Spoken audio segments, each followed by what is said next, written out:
Don't forget to hit the like button if you're enjoying this live watch along so far, guys.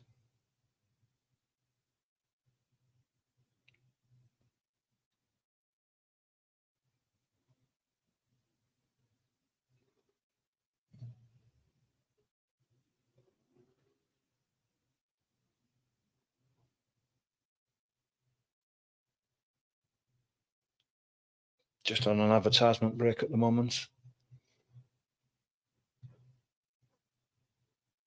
Must be taking a drink. It is warm weather out there in the Caribbean at the moment.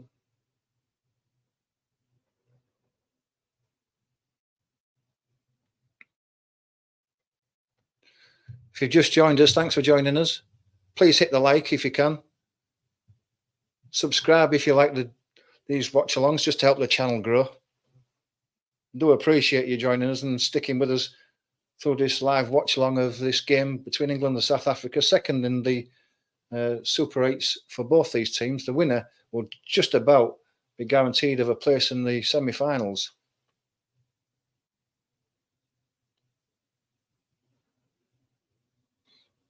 Must be drinks at the ground because they're taking the time with these advertisements.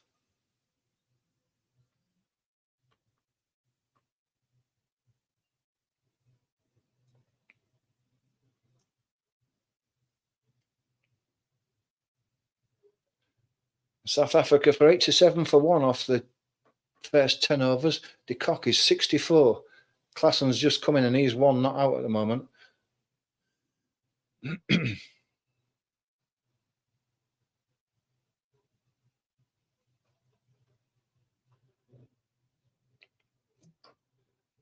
As while the England team's taking a few drinks, they're just showing a previous game there between these two teams that England won.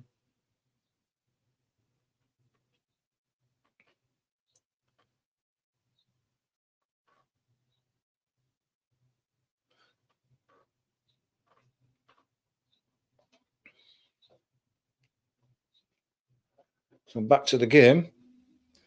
Adil Rashid's a ball to Klassen.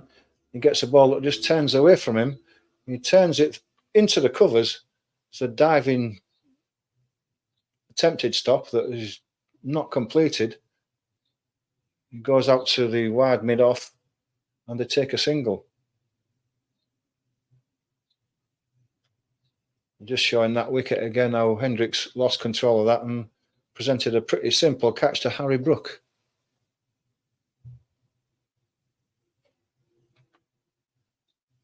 Adil Rashid's a ball again. Gets one on the leg side that's off his pad. I thought it might have been an inside edge, but it's off his pad. It lobs into the air. Butler runs round and fields it.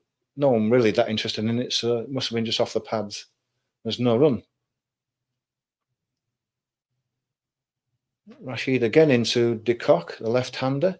He bowls. He does a switch hit that I think he's maybe got a bottom edge to.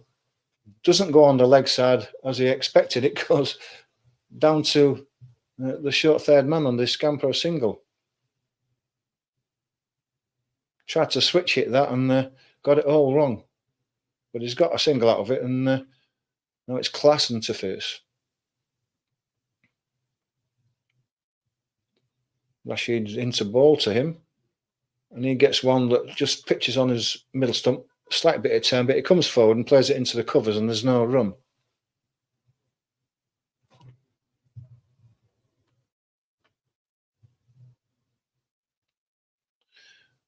Rashid in again. This time he gets the googly. Don't think the batsman picked that because he went backwards trying to cut it through the offside, and it came right into him. He's managed to keep it out by playing it into the offside, but that's good bowling by Rashid. The googly, and it was a bit quicker as well. And it was on to Klassen quite quickly. He comes in and bowls again. Just short as Klassen goes back. Just gently taps it into the offside where it's fielded, and there's no run. Good over by Adil Rashid. 2 off it. His 3 overs so far have gone for 12 runs.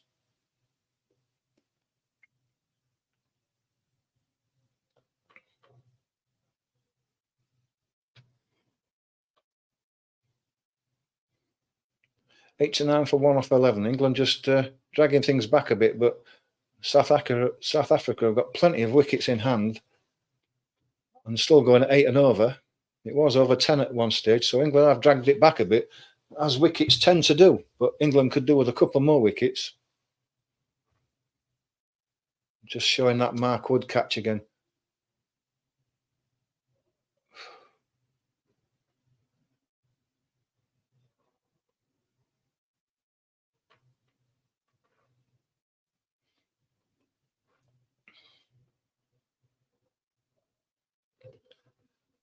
Archer to ball, taken over from Moeen. He comes round the wicket and he's bowled what I think was going to be a short one out the back of his hand, but that's come out all wrong, and that's a wide. And the way de Kock's batting, they don't need to offer him any silly balls. Just bowl normally.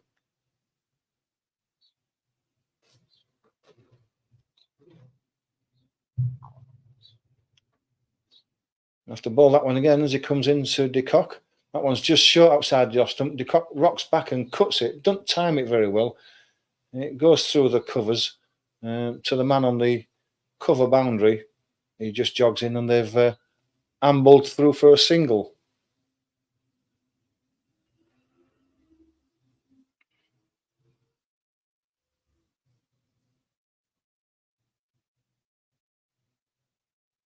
Few changes now that it's the right-left combination, as it tends to be.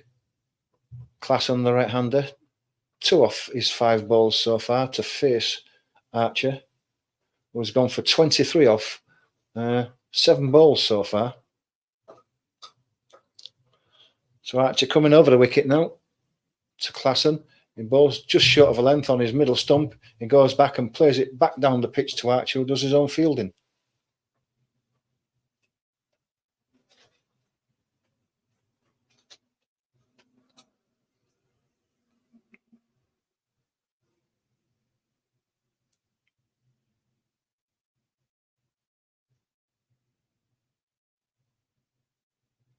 Mark Wood hasn't bowled yet, so he must be going to come on soon.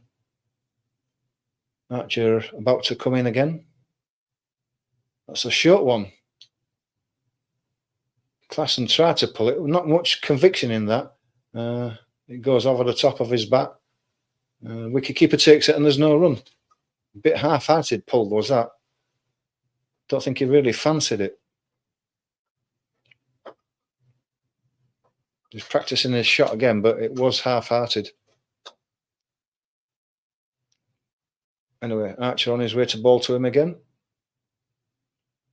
That's a full one on his legs, and he's hit it through the offside. There's a man on the mid-wicket boundary, comes round, does the fielding, not timed by Klassen, and he only got a single out of it. But it was a poor ball. If that had been to de Kock, that would have been in the stands for 6.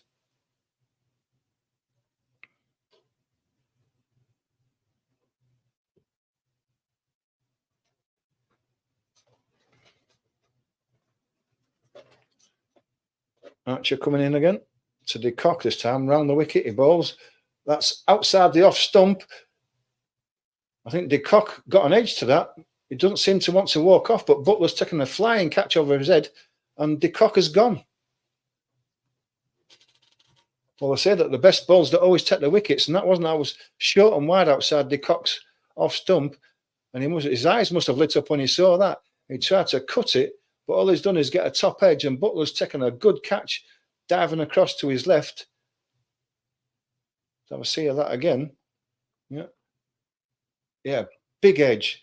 And Butler flying across to his left, takes it one-handed in his left glove. And that's a great catch by Butler and a great wicket for England to take. And Archer's got the breakthrough. 92 for 2, and the danger man Kock is out for 65 off 38 balls. Butler bowled Archer. And England will be real happy at that, because that is a steal, is that?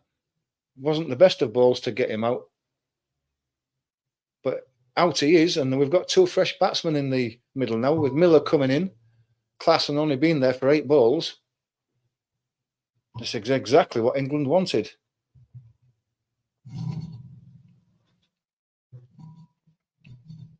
England fighting the way back, guys. What do you think?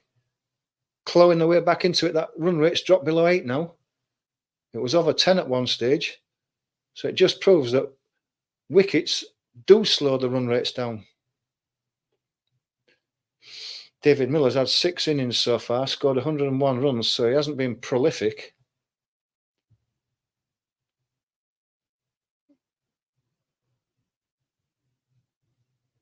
Looks like they've sent another left-hander in to keep that left-hand, right-hand combination going.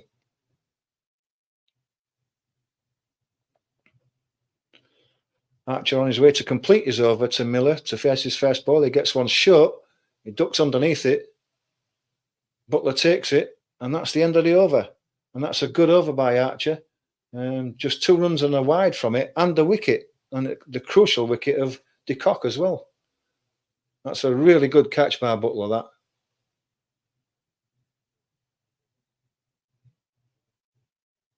And de Kock just stood there and couldn't believe it. That's why at first I thought he hadn't touched it, because he just didn't want to walk off. He just stood there looking. Probably thinking that was a short wide ball that I should have smashed away and I've got out to it.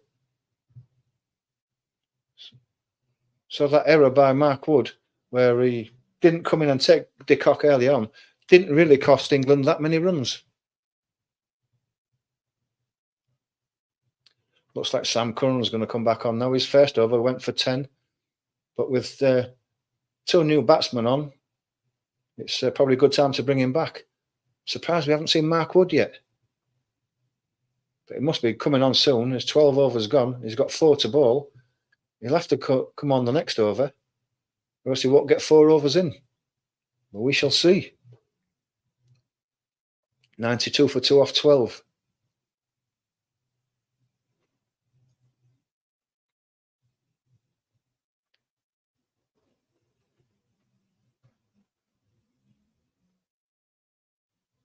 Is Sam Curran going to bowl round the wicket to the right-handed Klassen? We shall see. He is. He comes in and bowls now. That's wide. That's a half volley outside the off stump, and Klassen's swung through that. He's hit it straight, and that's too straight for mid-off to be able to get to it, and it's gone to the boundary for 4. Full and wide is no good. Short and wide is no good. You've got to be tighter to the stumps than that. He's given the new batsman time to swing his arms through that, and that's poor bowling again by Curran there. Pressure's on him to go after a 4 ball off his first ball. He comes in again to bowl. This time, that's wide again, short, and that's cut. That's good fielding by Moyne at short points on the edge of the circle there. And Curran gets away with one there. There's no run.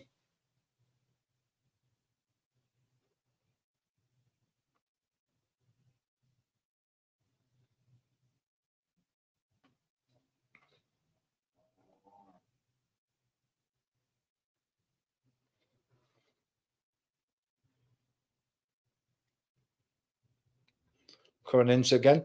Bowls one that's on the... Well, that was close, that. He went across his stumps there to a ball. It looked like it was on his off stump. It's hit his pads, maybe a touch high, if anything, but they're thinking about a DRS, and I don't blame them, because that was close, that. Klassen went back right across his stumps, and it hit his pads, and this will be tight, will this? Because Curran doesn't get a lot of bounce, and I've got a feeling this could be out.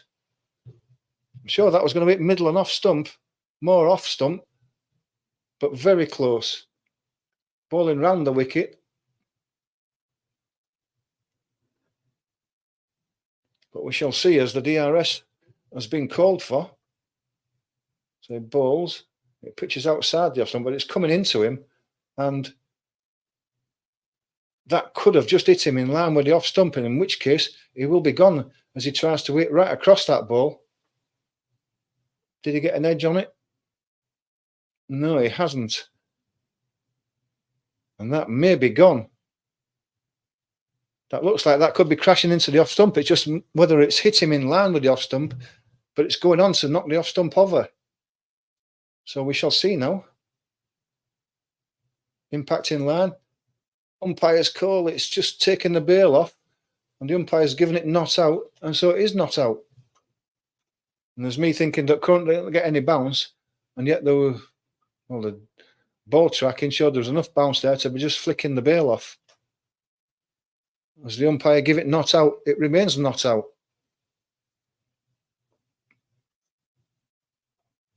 Dangerous by Klassen to be going across the line like that and swinging across it. But he's got away with one there.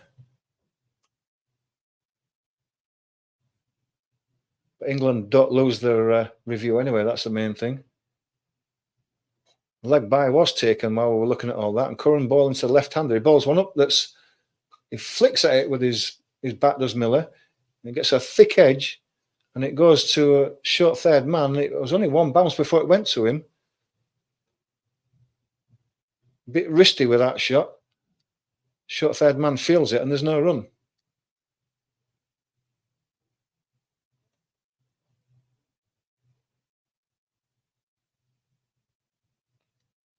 Curran again bowling over the wicket to the left-hander. As he comes in now, just short of a length on just outside the off stump, the batsman comes forward. Moeen Ali dashes in from cover, feels the ball and prevents the single.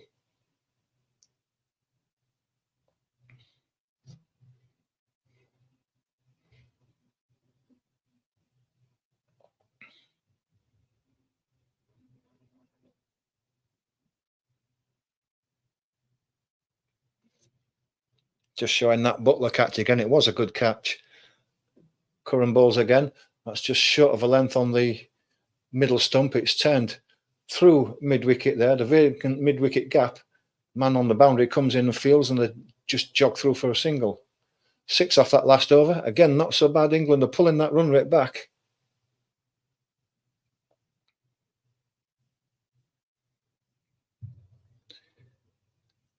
Don't forget to hit that like button for us, guys. Or gals as well. There's plenty of women like cricket. Hit that like button for us, everyone. Get this channel moving. Very much appreciated if you do. Don't forget to drop us a comment if you like to, as Mark Wood is coming on now. He had to bowl now to get his 4 in. He'll be bowling to Miller.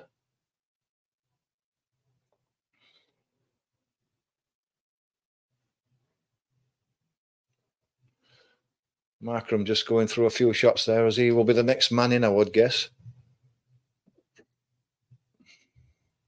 But Miller will be facing Mark Wood's first ball.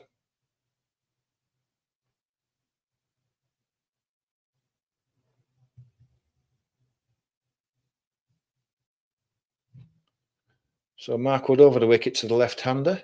He races in now and bowls. That's short.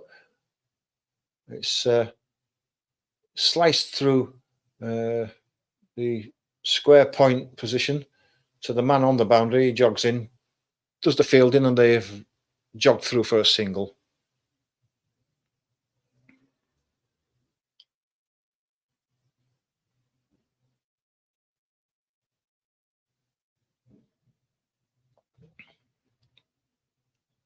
Mark Wood taken 3 wickets so far in this tournament.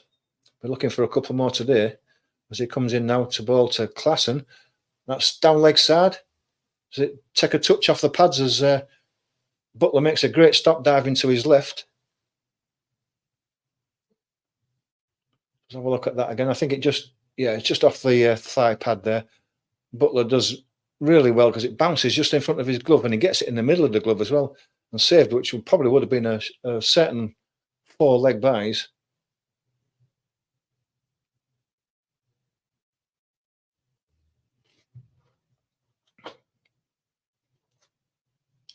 Mark Wood turns and runs in again. Ball to Klassen. That's short. That down the leg side will probably be given a wide, and it is. Ball goes through to Butler as Klassen tries to help it down the leg side, but he misses it completely. And that's the 100 up for South Africa.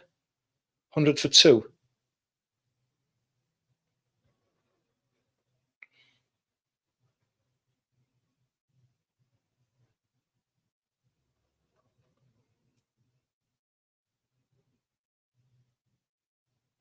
Mark Wood on his way again.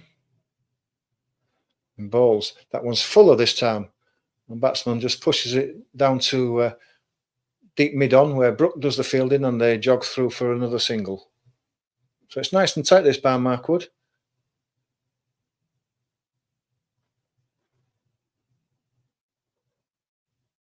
It's only been 3 off the over with the wide as well so far. So it's nice and tight by Mark Wood, which is what England would hope for at this stage.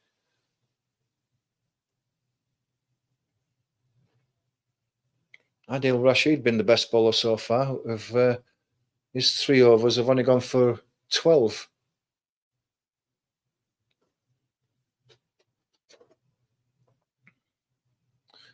Mark Wood into ball to the left-handed Miller.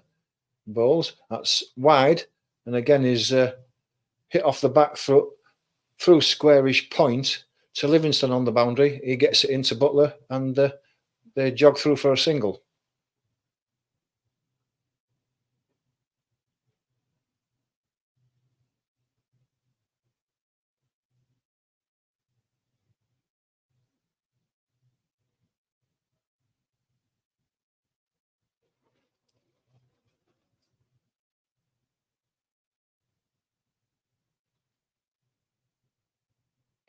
Mark Wood in again. Batsman turns away this time. Mark Wood bowls the ball at the batsman. It might have hit him. It didn't play a shot. It did hit him. He didn't play a shot. So unless they're saying that he's evading the ball there, which I don't think he was, that should be given as no run.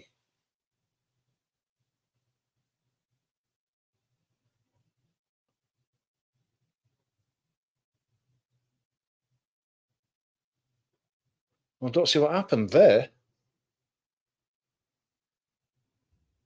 Unless he was run out, because they was showing the non-batsman, but Butler's picked the ball up and he's lobbed it down the wicket and he's been run out at the non-striking end. And Butler's lobbed that a long way, because he's a long way back from Mark Wood, but he's picked the ball up quickly, swiveled, thrown it with his right hand, and he's run the batsman out at the non-striking end. And Klassen has gone.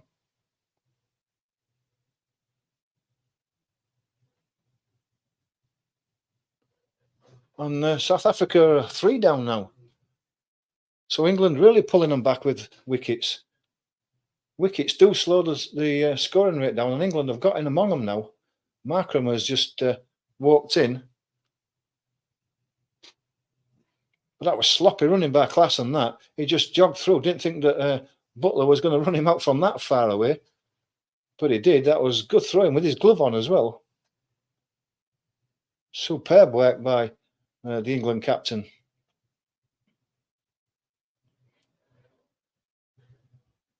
Markram is short of a few runs. He's only averaging 15 in this tournament so far. So he's short of a bit of form.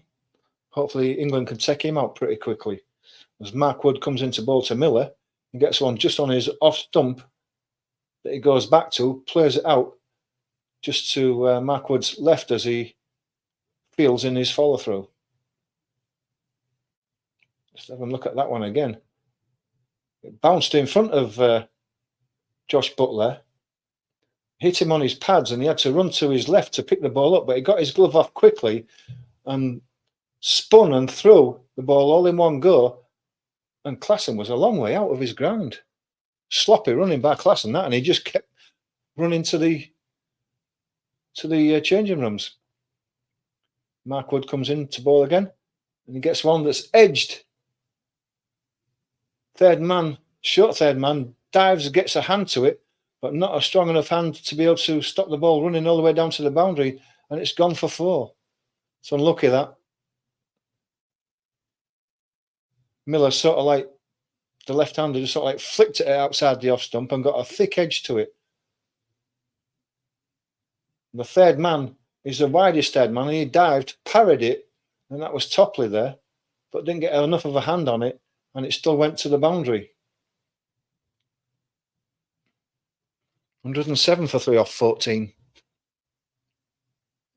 Adil Rashid coming back on to ball his final over.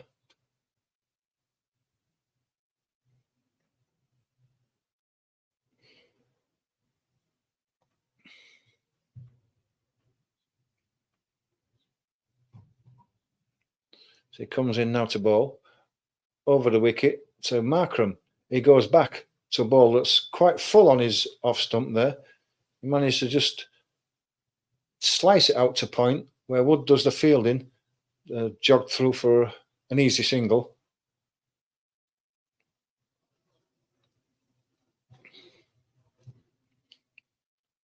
Miller, the left-hander to face.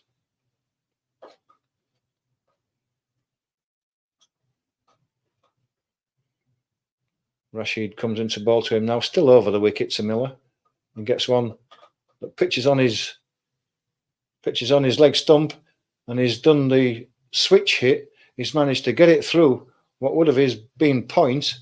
Phil Salt runs round to try and cut the ball off, but it runs into the boundary, and that's another 4.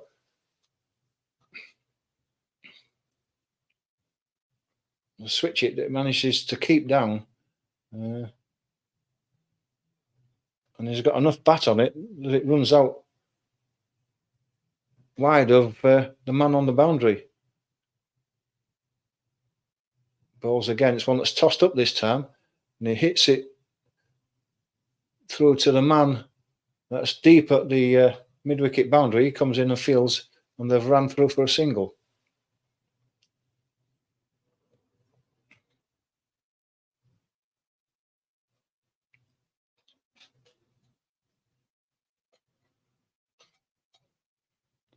Rashid in again to bowl, tosses one up, and that's dragged onto his stumps by Markram. He goes to go for the shot through the covers, but all he's managed to do is get an inside edge. It's gone onto his stumps and he's gone. And England take another wicket. Markram has gone for 1 off 2 balls.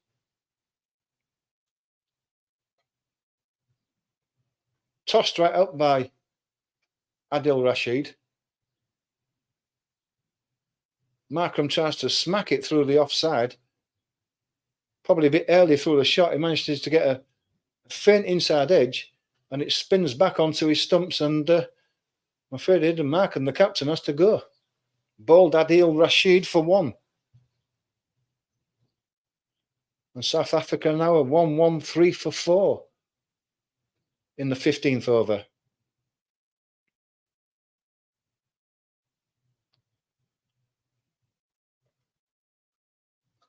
And Stubbs will be the new batsman. England have really pulled this back now. The run rate down to 7.7, where it was 10.25 early on when De Kock was flaying it all over the place. But he's not now, he's gone. And England have got themselves a few wickets and they're right back in this game. Tristan Stubbs is in now.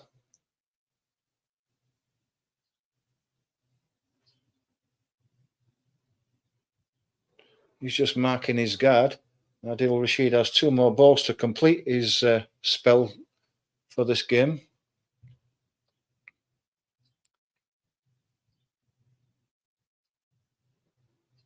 He settles down now as Rashid comes into ball to him. He tosses one up again. That spins away from him. He goes onto his back foot and pushes it through the covers.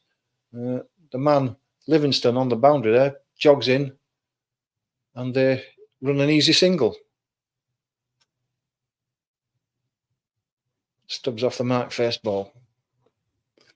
Miller facing now. 2 right-handers now, so they've got rid of that left-hand, right-hand combination, which will be better for England. Adil Rashid now. Oh no, he isn't, because Miller is the left-hander, so it's still a left and right-hander as England. Rashid bowls, comes forward, does Miller. Thought that Rashid was going to field off his own bowling, but it's ran past him, and the batsman do take a single, and that completes Rashid's spell. 1 for 20 off 4, so it's well bowled by Adil Rashid there. He's only gone for 5 and over, which is very good, and he's taken a wicket.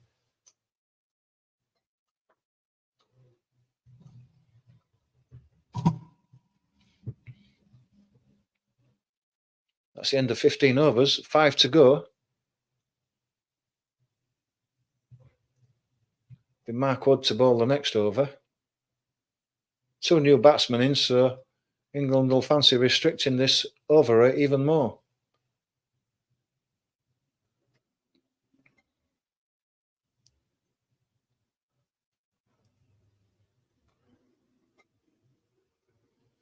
South Africa to got themselves to 86 without a wicket being lost, and then since then they've lost 4 at regular intervals. And they're 115 for 4 now.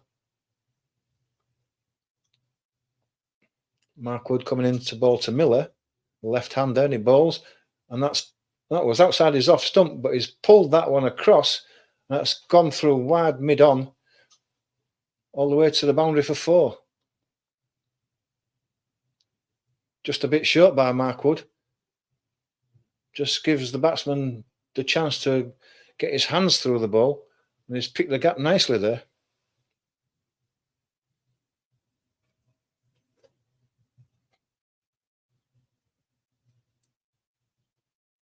Miller 17 off 12 now as Mark Wood comes into ball to him. That one's full of that time, and that's driven to the man at extra cover. The ball hits him and bounces to Moeen Ali, who completes the fielding. And they don't take a single, not for the misfield.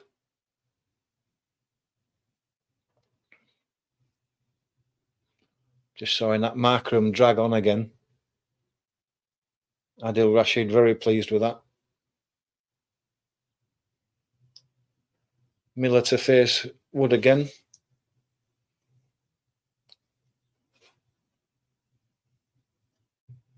As he bowls, that's outside the off stump. Bounces twice before it goes through to Butler. Miller tries to cut it, misses it completely.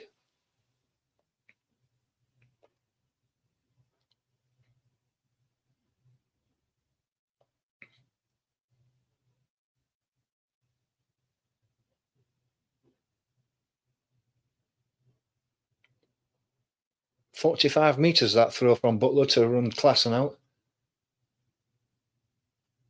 That's accuracy, is that. Not giving up on anything.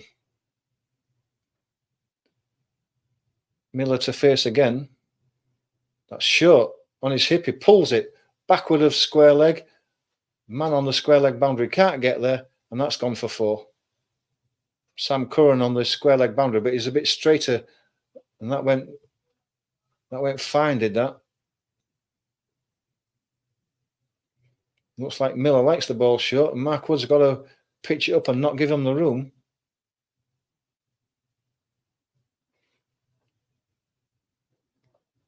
Miller goes to 21 off 15.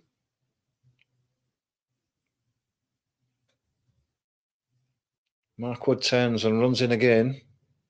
He bowls. That's fuller this time, but it's a bit wide of the off stump. It's driven through point. Livingston on the boundary there, comes in and fields, but they've taken an easy single.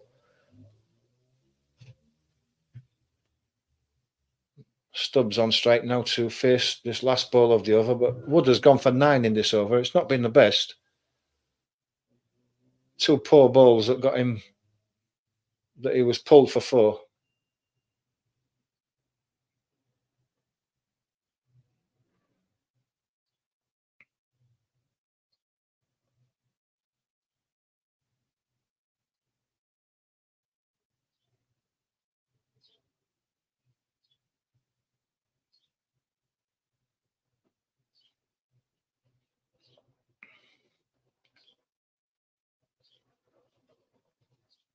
Wood in again and balls short on the leg side. He's managed to tickle that down to fine leg, and that's too fine for the man on the boundary to stop, and that's 4 more. And that's a poor end to a poor over there by Mark Wood. It's gone for 13.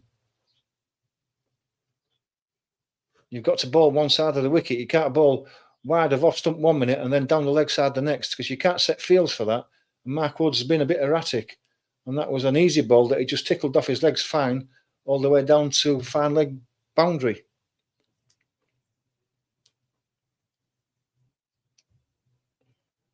South Africa are 128 for 4 after 16. Topley coming back on for his final over. Score predictors saying 167 at this rate. I don't think that's going to be enough.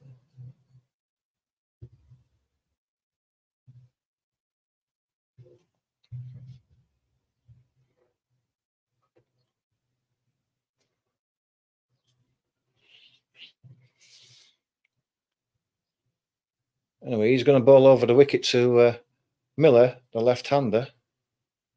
He's on his way to bowl now. He bowls. That's full on the legs.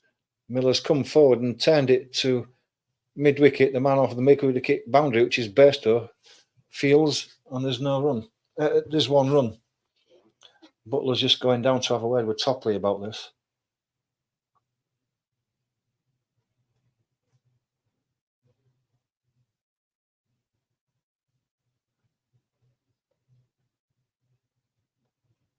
Don't know what was said, but I think they're moving Jofra Archer a bit, maybe moving him round a bit.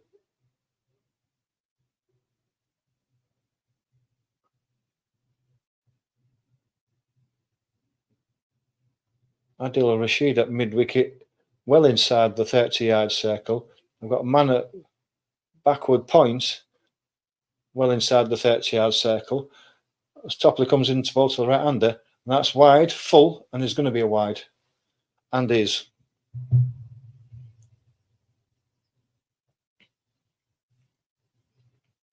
And Topley will have to bowl that one again.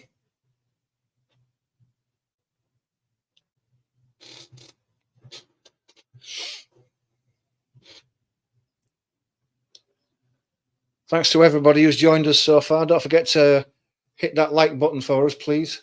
Topley bowls, that's full. That's driven, not timed. Adil Rashid at the cover feels it, and there's no run.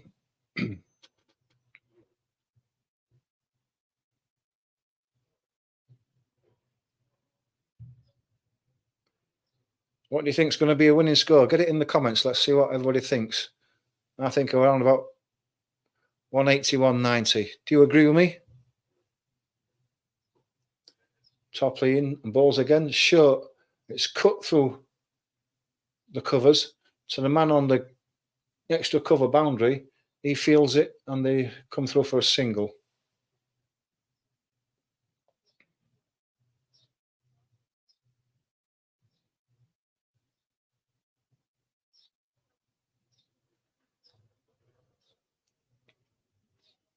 Just showing De Kock's boundaries there. It looks like a lot like David Warner when he's hitting those balls on the leg side.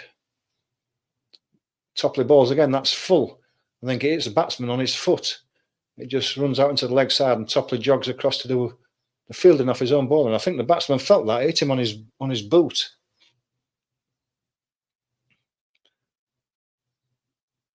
He must have got a slight edge to it because it's been given as a run to the batsman, but he was just limping a bit there as he ran down to complete the single.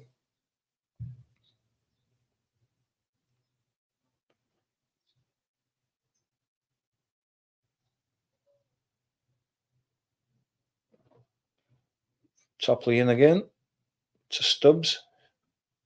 Gets a full ball just outside the off stump, which he drives down to deep mid-off, and they take a single.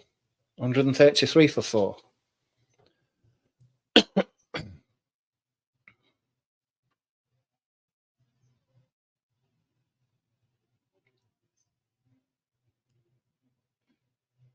Game later on is the West Indies versus USA. That should be a good game. Topley in now to complete his over. Ball's a short one, a slow short one. But the batsman tries to pull away, but it's so slow and so loopy that it bounces off of his bat. A couple of bounces to Butler, and there's no run, and that completes Topley's over. It's gone for 5, so that's good. And his 4 overs have gone for 23. He hasn't taken a wicket again, but he's bowled very economically.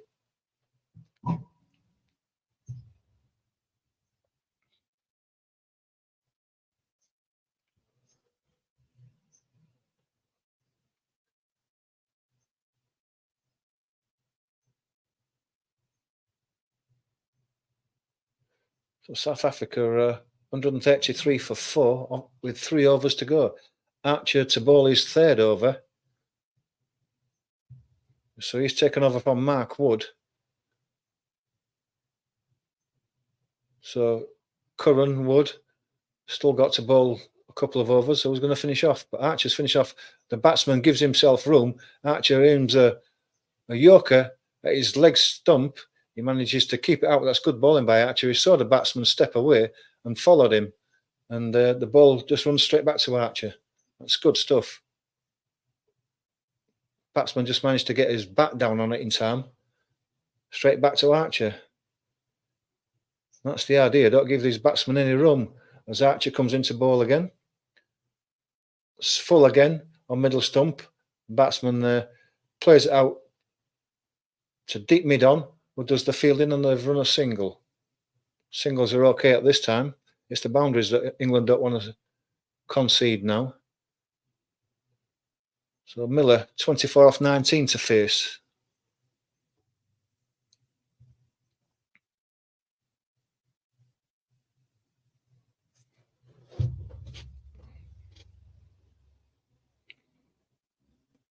Archer's going to come round the wicket to the left-hander. So they're just adjusting the field. Man on the fine leg is on the edge of the circle there, so I don't want to bowl anything down the leg sides. He comes into ball now. And that is on the legs. And Miller has helped himself to a 6 as he hit it powerfully over a square leg. Again, short. The England bowlers have seen that the ball pitched up is difficult to hit away, but Butler comes down to have a word with Archer about that. Well, that was short, and Miller's just swung that away onto the leg side, helped it on its way, and that's gone all the way for 6. And again, if you're bowling both sides of the wicket instead of the offside, you can't set fields for it. And Archer's bowling on the off stump 1 minute and then down leg the next.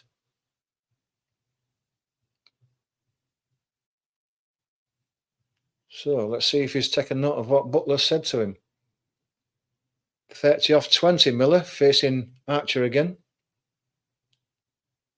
As he bowls, full on the off stump, short, slower ball, bounces twice before it gets to Butler.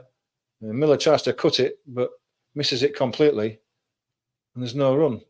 Good comeback by Archer, but again, bowling on the offside is the way to do it.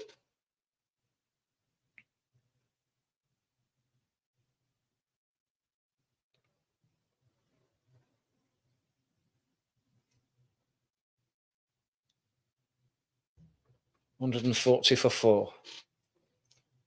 Miller on 30. So Archer comes over the wicket now. The ball's a short one that's pulled again by Miller, but there's a man on the boundary, deep long on. One bounce to Curran. He throws it back in and they take a single. Lucky again there. Another couple of yards to the left of Curran and he wouldn't have been able to stop it.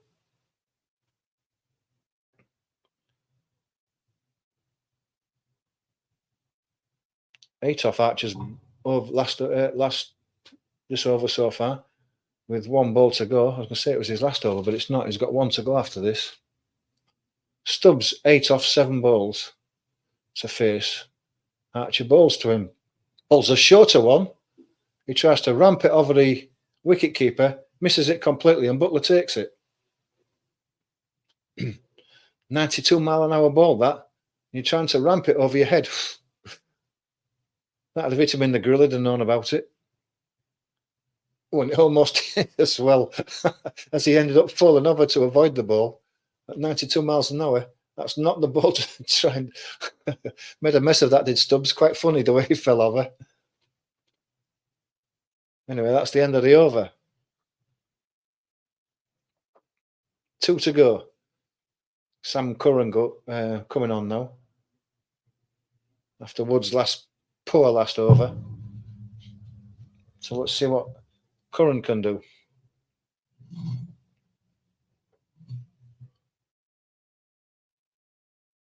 Curran's gone for 7.5 and over in his 2 overs, but Wood's gone for 11 and over. That's why he's been taken off. Archer's going for 10.5 and over.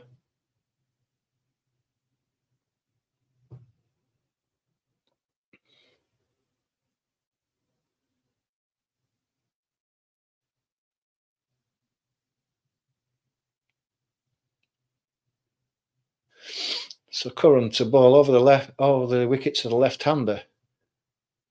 Slower ball. That's cut through point. and on the cover boundary comes in, feels it, but he can't stop them taking two. Slow ball out the back of his hands there, Curran. Miller 33 off 23.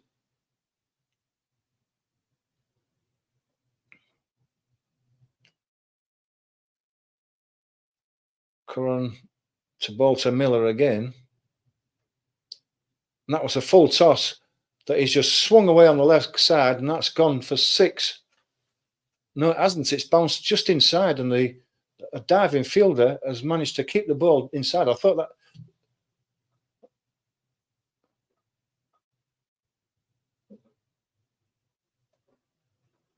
I think the batsman is trying to say that should have been a no ball. The way that the camera was showing the shot and following the ball, that's just below the stickers, so that's not a no ball. That's waist height. It's not above waist height, as he was thinking. So nothing to worry about there. He got two out of it, but it should have been a six. Should have been off boundary at least. Curran balls again, full. He stepped away and he's hit that over the covers all the way for 6 runs. He bowled full outside the off stump, did Curran, and Miller just stepped away to give himself the room to be able to hit through the offside. He's hit it in the air and all the way for 6 over the cover. And this is the problem, is that the second death bowler for England, they've tried 2 or 3 of them and they've all gone for runs. And just when they were pulling this run rate back, England are letting it go again because they're feeding Miller. He's 41 off 25 and facing again. And another slower ball that bounces twice as it goes over Miller. And this time the umpire's given it as a wide. So Curran will have to bowl that one again. And he's gone for 11 runs already.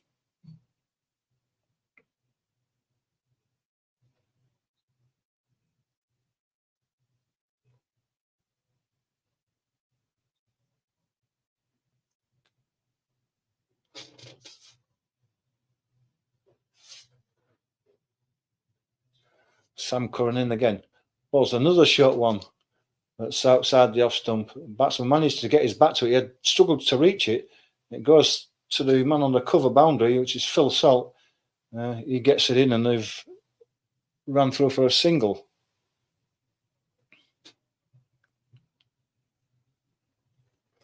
That's 153 for 4 now, South Africa. Just get the run rate above 8 and over now, where England got it below 7.5 just a couple of overs ago. And Curran's gone for 12 in this over with 2 balls to go.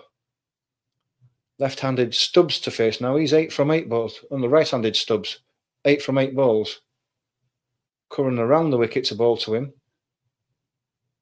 It's just short of a length. He tries to hoik it away through the offside, gets a bottom edge, and it runs to Archer at short mid-on. He feels it and they jog through for a single.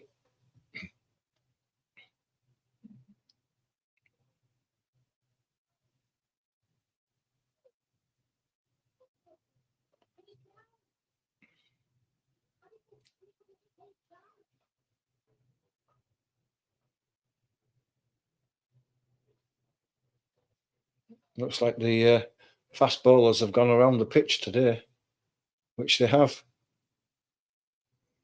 Curran to bowl his last ball. To Miller again, who was on 42 not out. That's a short one, just outside the off stump, that Miller goes onto the back foot and hits it down to deep mid-off. Ali does the fielding and they jog a single. Miller returns the strike, which he would want to, for this last over.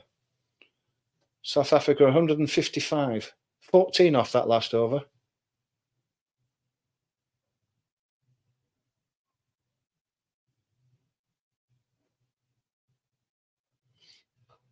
I don't know whether England are being penalised for being 1 over behind the innings timer, which means they'd have to have 1 extra man in the circle instead of being able to allow to have them out the circle. That's what you get punished if you're slow with your overs.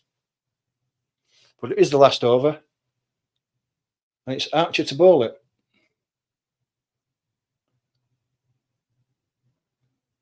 Miller facing as Archer comes over the wicket, balls outside the off stump. He hits it all the way down to mid-off, deep mid-off.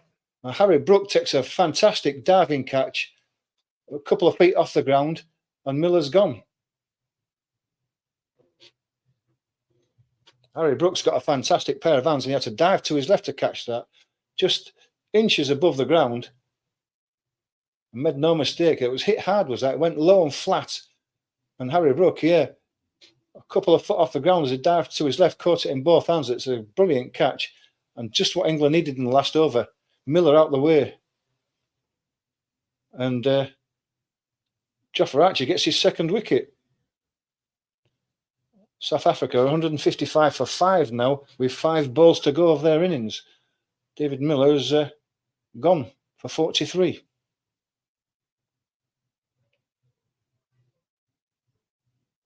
Harry Brook is as good as Chris Jordan when it comes to catching. Fantastic pair of hands, and that was a superb catch. England have taken some good catches today. Butler took one early in the innings. Behind was a really good catch.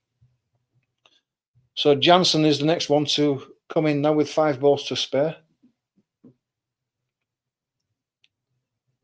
Marco Jansen or Jansen, is it? It'll be Jansen, I would imagine.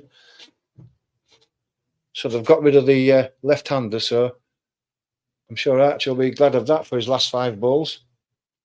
He's had 4 innings and scored 9 runs, so he's not prolific, isn't Jansen? I think his job there is just to swing. Archer on his way.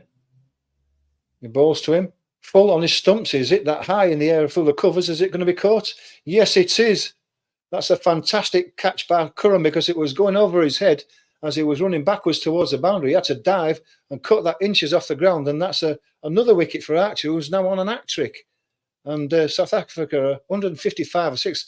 I was saying about superb catches, and that one was as good as Brooks was the ball before, because he's got a thick outside edge, and that's gone high in the air over extra cover. Curran's running back. It comes over his shoulder, and he dives backwards and catches it in both hands. That's a fantastic catch, and England's outfielding has been brilliant today.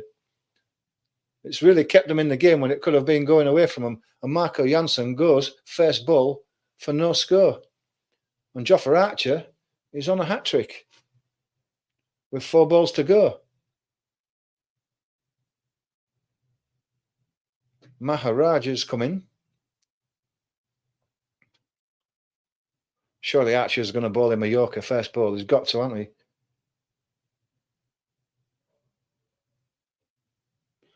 And Archer has now taken 3 for 32. 2 wickets in his first 2 balls. 4 balls to go. And it's taken 2 brilliant catches to get those 2 wickets, but nevertheless, he has taken 2 wickets. Can't say enough about that Sam Curran catch. As Archer comes in and bowls now, and it's short, and it's hit off a top edge down to the third man. The fielder goes sprawling as he stops it from running to the boundary. I'm sure they'll look at that one again. But that was a poor ball for a hat-trick ball, that by Archer. Wasn't even hitting the stumps. Fielder stops it with one hand, and he's touched it a second time as his body's on the boundary, and that's going to be 4 runs.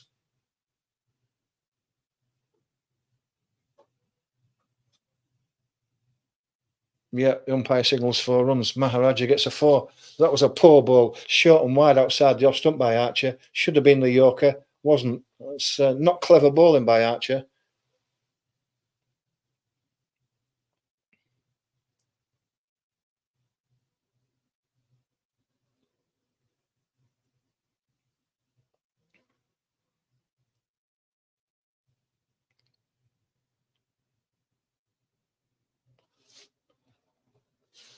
Curran had to run 14 metres backwards from his cover position to take that catch. Archer balls again. Slower ball on the stumps that has managed to squeeze out to point. Adil Rashid does the fielding, and they've jogged through for a single, as you would expect at this time of the innings. They've got to run for everything. 160 for 6. 2 balls to go in this innings.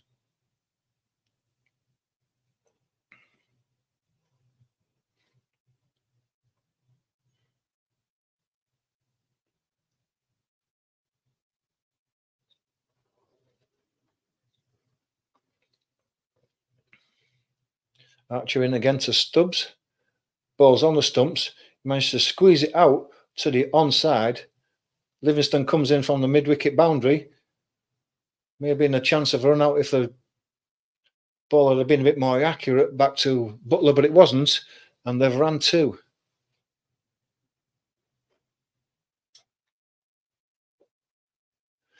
Archer, one ball left. It's completely over. He hasn't bowled a Yorker. I mean, I can't believe it. He's so good at Yorkers, and this over, he hasn't bowled one. As he comes in now to bowl the last ball. That one's short, a slower short ball. It's tried to pull it away as the batsman. I think it's more of a leg by as it runs onto the leg side. Butler feels it. They have run a single. Must have got a bit of bat on it because it's been given as a run. And that's the end. And that's 163 for 6 after 20 overs, South Africa. 8 runs off the last over. After 2 wickets in the first 2 balls from Archer, he didn't bowl sensibly after that. I can't believe it. You know, it was just crying out for Yorkers, and he didn't bowl one. He could have restricted South Africa to less than 160, but they have got 164, 165 to win for England. So that's the end of the first half, guys. What do you think? Is 164 enough? I personally don't think it is. But they're not a bad bowling side. They've got the Nokia and Rabada are 2 well-respected bowlers. I mean, Nokia's got a bit of pace about him. Rabada, as we know, has been around for a long time and taken a lot of wickets. They've got good spin options, so it won't be easy. But 163, 164 to win, I don't know. I don't think it's enough. I think if England batsmen bat sensibly and get in, get off to a good start, I think they'll knock these off like they did against the West Indies a couple of days ago. I don't know what your opinions are. Do you think that's enough?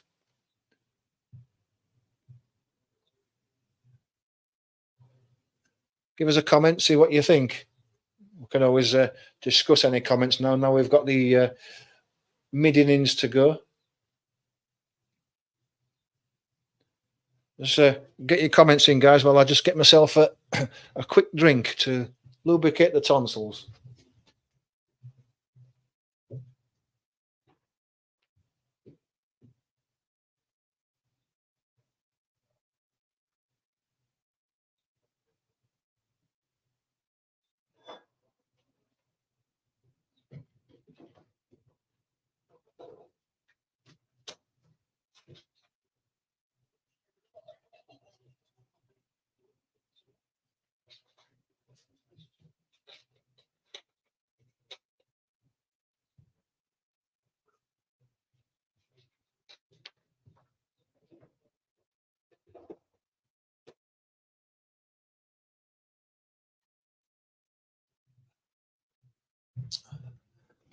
That's better. A bit of soda water. Nice and refreshing out the fridge. Just what the doctor ordered. So has anyone got any comments? Anyone want to say anything about that over, about England's bowling? England's outfielding was fantastic. Bowling a bit erratic.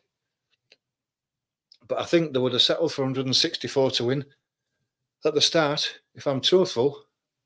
And I still think that England are favourites for this, as long as they bat sensibly. If Butler and Salt can bat 6 or 7, 8 overs between them, I think that'll be half the runs gone already. If Salt or Butler can stay in, one of them stays in and plays a long innings, that'll be the end of it. England will win this. But we shall see. We shall see. It's not a bad batting wicket. If you bowl short or give anybody any width on this wicket, you're going to go for runs. So we'll see if South Africa have learned anything from batting. Their bowlers been watching, and I'm sure they'll be discussing it in the change rooms where they need to bowl. They'll have plans for each batsman. They'll know where the strengths and weaknesses are. But it's all right knowing them. It's whether you can actually bowl to them at the time under pressure.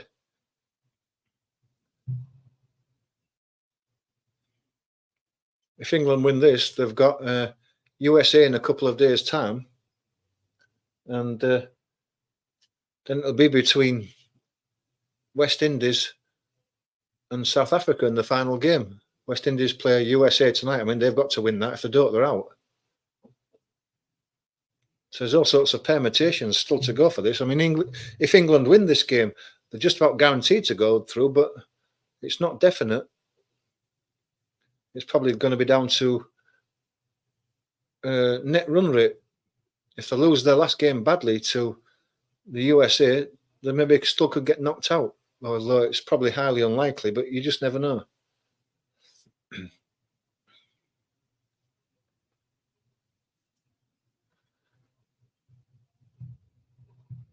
Don't forget to comment, guys. Let's discuss this innings coming up for England, or let's discuss the South African innings. And hit a like if you can. Just help to grow this channel. Enable me to be able to do some more watch-alongs, especially with the football being on. I'll be doing England's game on Tuesday. But when the Premier League starts again, I'll be doing a lot of the Premier League, a lot of football as much as I can. So I hope you'll be able to join me. And the best way to join me is to hit the notification bell so that you get advanced warning of when my next watch along will be on. Don't want to miss it. If you want to subscribe, please do. Be very welcome. Help to grow my channel.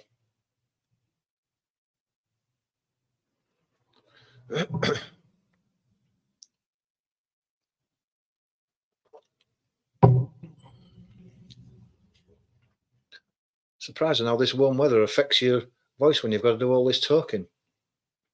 Glad I've got a drink for myself now. That's why I was hoping some of you guys would have had a comment to help us discuss something while we're in between innings. Did anybody see those two catches by Curran and Brook? What fantastic catches they were. Like I say, England's outfielding was superb. Just the bowling was a bit erratic at times. Mark Wood went for quite a few and he didn't complete his 4 overs.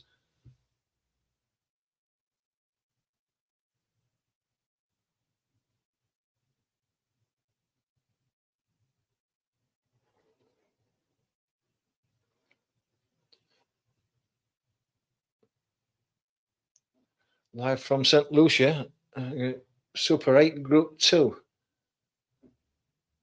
Winner of this game will go top of Super 8 Group 2.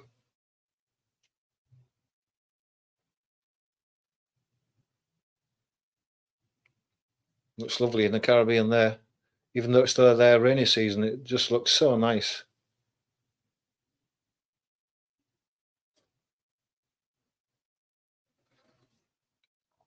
Has anybody been to the Caribbean?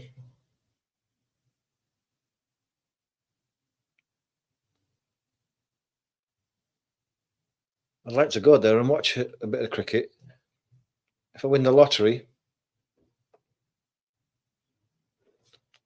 would have been nice to have gone there in the 80s when West Indies had a fantastic cricket team. All those fast bowlers, I'd love to have seen that on those old grounds that they had where the atmosphere was there.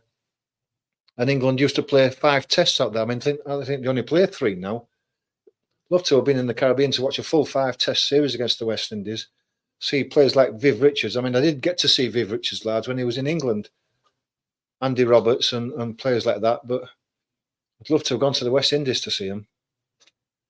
Has anybody seen a game in the West Indies? Seen a tour in the West Indies?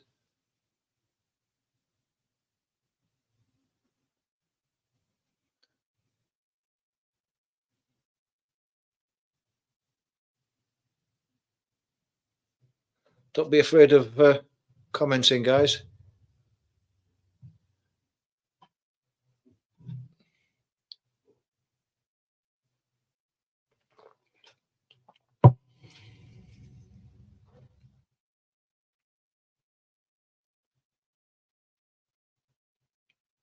TV just showing the sights of St. Lucia. It does look nice. Not discussing much cricket. South Africans are on the pitch already. Just having a little team huddle.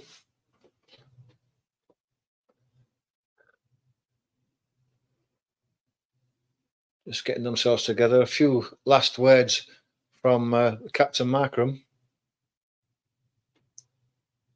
England batsman I can see in the background just going out to the middle now. The umpires are already out there waiting for the two teams. Any predictions, guys? Who's going to win this one? It's going to be a tight one. Won't be easy to get these 164 runs. Depends how well South Africa bowl. If they give England any room outside the off stump or outside the leg stump, I think this game could be over quickly, but we shall see. Butler and Salt making their way out to the square, just chatting away, look fairly relaxed. They've done this before. They know what the job is.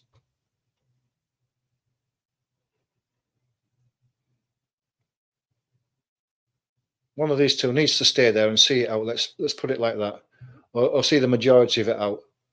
You know, if one of these two can get a good 70, 80, that'll be job done, I think. If we lose them both early on, the pressure is going to be on the low order because we've got a bit of a long tail. You know, after Livingston, that's really it. You know, Curran can bat a bit, but you know, it's a different pressure. Is this T20 cricket when you're chasing runs? You have pressure of the scoreboard. So we need these two to come out well. Phil Salt's going to face the first ball by the looks of things.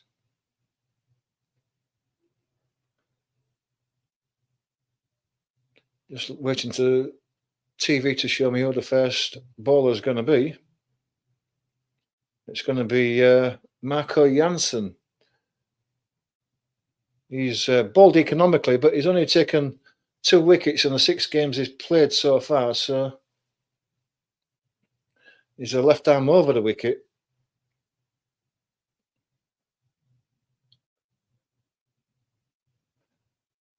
England need to score at a rate of 8.2 per over. So Phil Salt settles down, ready to face this first ball. So Jansen is on the way, and he bowls short on his hips. And what happened there? I thought that Salt had got a bat to that, and it'd been caught on the edge of the circle at fine leg. There seems to be a bit of confusion, but it must have just bounced off his hip because he isn't out. Must have been off the thigh pad, but it flew to the man on the edge of the circle at fine leg, who caught it above his head. And that one's a full one outside the off stump that Salt looks to hit straight back down the ground. It goes past the outside edge and straight to the keeper. That was a strange first ball there. I've never seen a ball that hits the thigh pad like that go flying to the man at third man like that. And I felt sure that he'd hit it. Bit of bounce there for Jansen as the wicketkeeper takes it in front of his face. He's a tall guy though, so he will get a bit of bounce as he turns in and comes again to Salt. This one is short, and it's pulled by Salt over square leg. Has it gone all the way for 6? It has. It's well over the boundary for 6. And Salt's got hold of a short one. And we said, didn't we, before this inning started, that if the bowlers start bowling short or wide, they're going to go for a lot of runs. And so it's proven, as Jansen's bowled a short one, third ball, and Salt has pulled it over square leg for 6. Right out the middle as well. He hit that nicely. And they just stood there and watched it as it sailed into the crowd.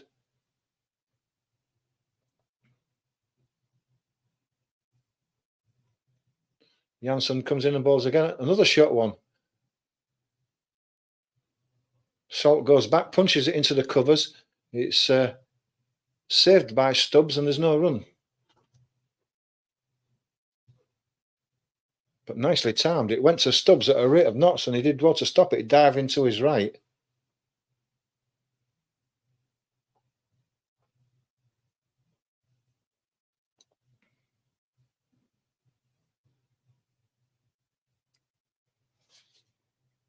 Janssen in again to Salt. He bowls. That's on his legs. He turns it into the leg side. Mid wicket has to run back to field the ball, and they run a single. Ball just ran outside the 30-yard circle. Enough for Salt to take a single, and he's gone to 7. England are 7. 1 ball to go in this first over. Butler to face his first ball.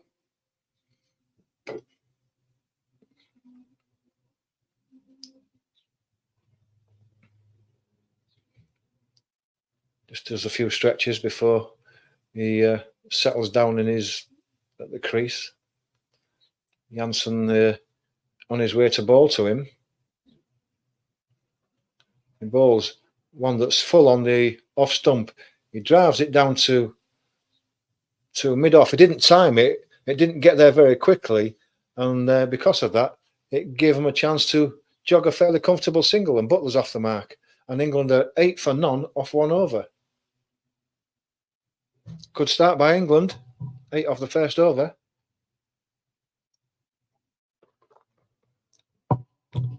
A quick shot there of Butler. Bairstow with his helmet and pads on and bat in hand, so he must be in next. Rabada is going to bowl the second over.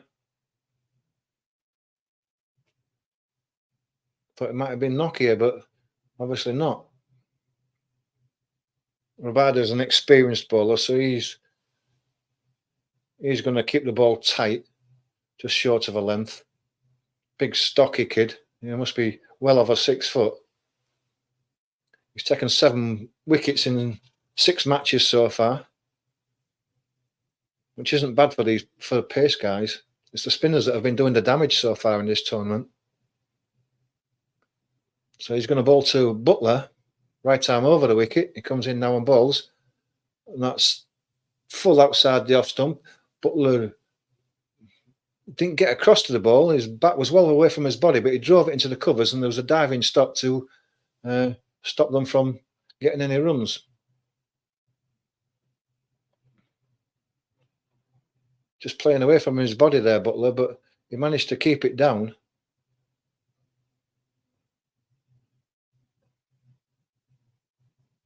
Rabada comes in again to bowl to him.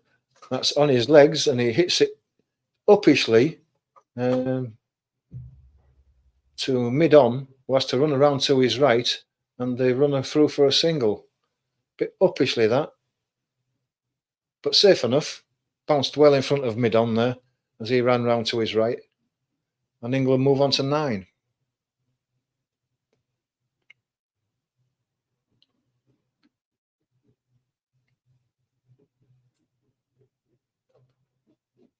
Phil Salt back on strike.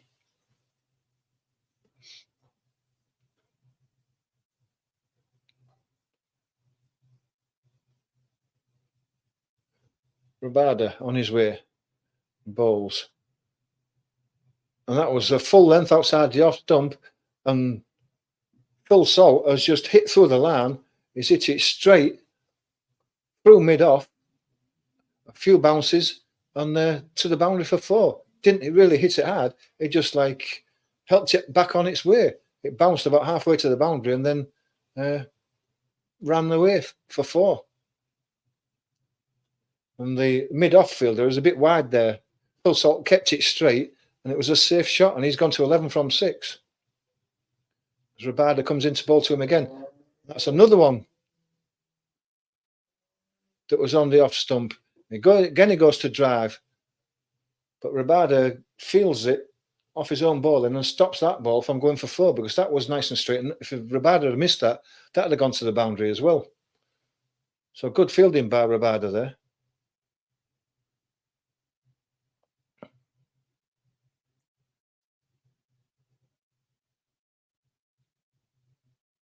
Rabada in again, short on the leg side. And if that didn't hit the pads, that's a wide ball. And it is a wide ball. Phil Salt tried to help it on its way, but missed it. Maybe a short, slower ball. But England get a wide for it and another run.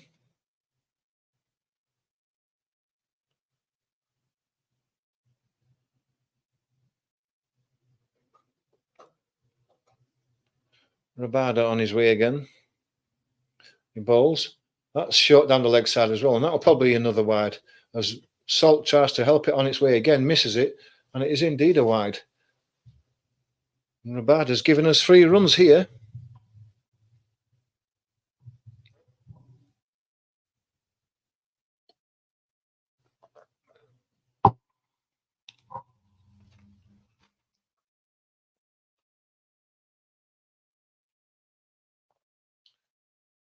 And England have helped themselves to 7 off this over, and there's only been 4 balls bowled so far with the wides, and that's a full one that Salter's smashed into the covers, and a flying catch there, and Salter's gone. A flying catch at extra cover, and Hendricks has clung onto that one that Salter's hit in the air, hit it at a rate of knots, but it's been caught and Salter has to go. Rabada gets the breakthrough. England are 15 for 1. Just see that ball again. It was a half volley that it didn't really get in the middle of the bat. And that's a great catch by Hendricks, diving to his right, takes it above his head in both hands and clung onto it as it hit the floor. And that's a great catch.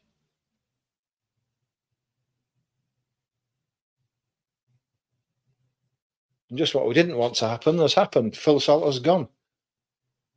We said that one of these two needed to stay in and get a big score. Now it's all down to Butler now. Bairstow comes to join him. And these two need to rebuild the innings again. There's 1 ball of the second over to go, and England are 15 for 1. And what was looking as a poor over from Rabada has suddenly turned into a half-decent one, as he's taken for 7 off the over, but he's got the breakthrough.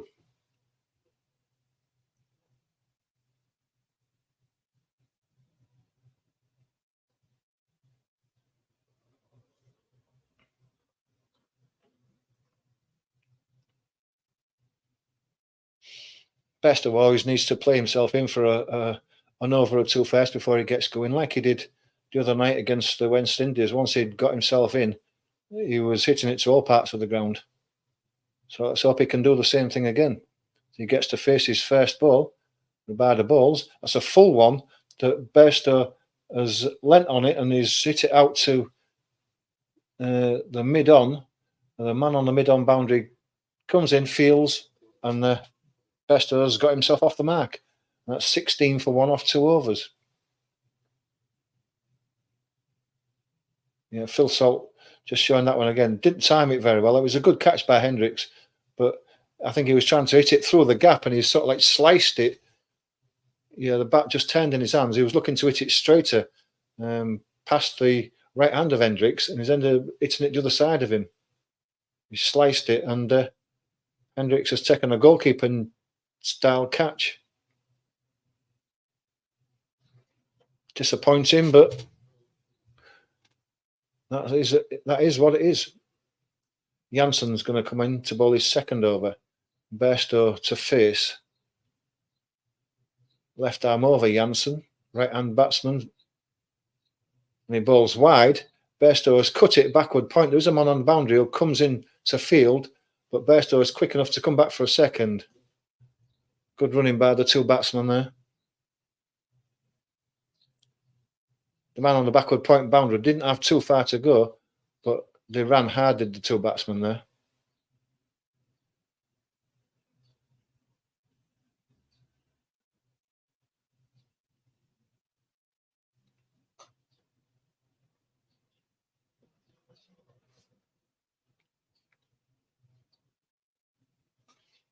Balls again, and again Bairstow tries to hit it through a backward point. This time he hits it a bit straighter, and the man at short point on the edge of the circle feels that one, and there's no run.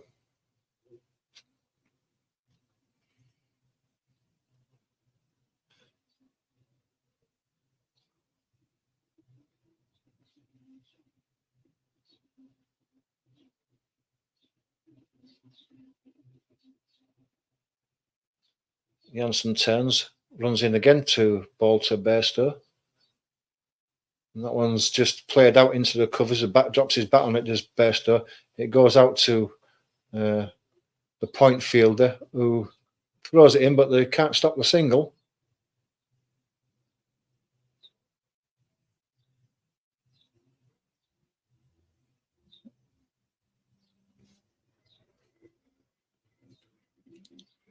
Josh Butler to face. Only his fourth ball. England 19 for 1.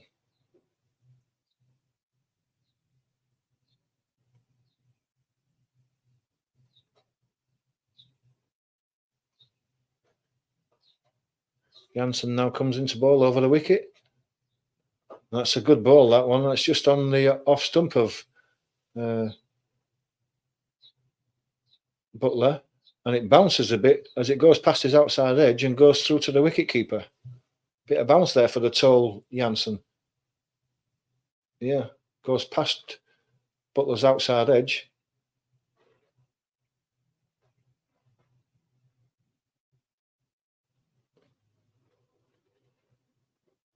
Janssen again. Coming into ball to Butler again. It comes in, Butler steps away, gets a ball that's full on the off stump. He managed to squeeze it into the covers where it's misfielded by Stubbs and they run through for a single. Just tried to give himself a bit of room, did Butler, by stepping away to the leg side so he could open up that offside, but it was full, well bowled by Janssen. Still took a single, but Butler was looking for more than that. Oh, and it's actually given us a no ball as well. So the next ball will be a free hit. I'm just looking at Janssen's foot. Yeah, he's over that line. He's well over that line. It's a big no ball, is that? So Bairstow will be facing a free hit here.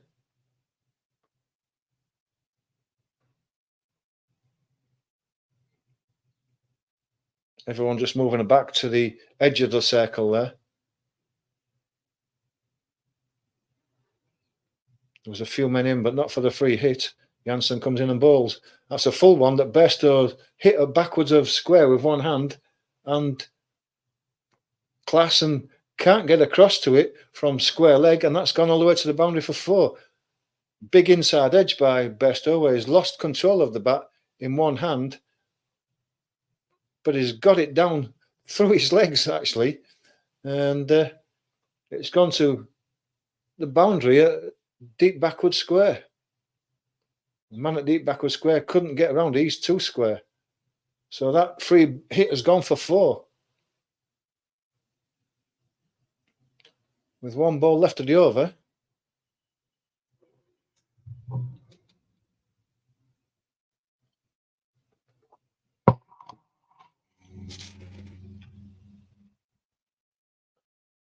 Janssen bowls again. Short one to Bairstow, pulls it backward of square again. Don't get all of it. This time, Klassen on the square leg boundary can field it and they take a single. England 26 for 1 at the end of the 3rd over. So it's not a bad start. That was an expensive over from Janssen there.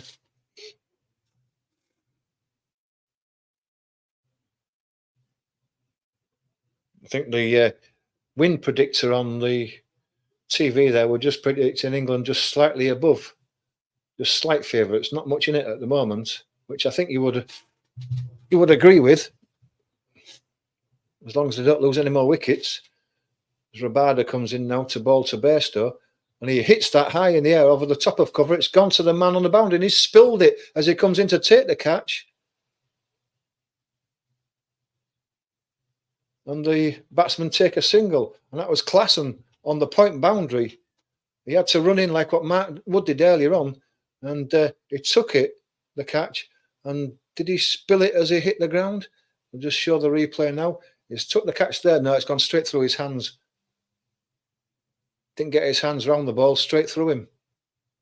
Poor fielding by Klassen. It wasn't a difficult catch by any means, that one. Rabada bowls again. Butler defends, goes to cover, and there's no run. Lucky escape for Bairstow, that. Can he punish him for dropping him? Because it wasn't a great shot. And not great fielding. England excelled in the field, but that's the first drop for South Africa. They may live to regret dropping Bairstow. Rabada down, coming into bowl to Butler. Butler comes down the wicket and gets a ball on his legs that hits his leg, drops in front of him, and they scamper a single as Bairstow and Rabada collide as Bairstow tries to go around the bowler who was trying to field. Yeah, they're both running at the same pace. There's a shoulder barge from both of them. And Bairstow managed to get the single. It's all friendly. They've given each other a fist pump of Rabada and Bairstow there. It was fair enough. They were both running down the same line. Rabada was just running across Bairstow. And Bairstow to face Rabada again. He gets a full one on the off stump that he again loses control of the bat with, one-handed, as he squirts it out to the point fielder, and there's no run. Rabada keeping it tight. He's just bowling on that fifth wicket or so, fifth stump, just outside the off stump, which is where you want to be. He's bowling just short of a length and just outside the off stump, and it's difficult to get him away. He's not giving anything wide. He's not giving anything short. He bowls again now. Bairstow gives himself a bit of room and drives it down to mid-on. It goes straight to the fielder and there's no run. Again, it was full by Rabada. He probably saw Bairstow stepping away and just bowled it at him a bit, gave him no room again to swing his arms. England just slightly front in the win project, 56 to 44%, so there's nothing in it at the moment. This has been a go off by Rabada. He should have had a wicket, and it's not gone for many. He comes in to bowl his last ball, and that one's played by Bairstow off a thick edge down to the man on the edge of the circle at third man. He feels it, and there's no run. And Rabada's second over has gone for 2 runs. It was a good over, that, showing all his experience there, Rabada, and should have had a wicket of Bairstow. So Bairstow's 10 from 10, Butler 4 from 7, and England are 28 for 1 from 4 overs. Target 164. Now they're bringing spin on as Maharaja replaces Janssen.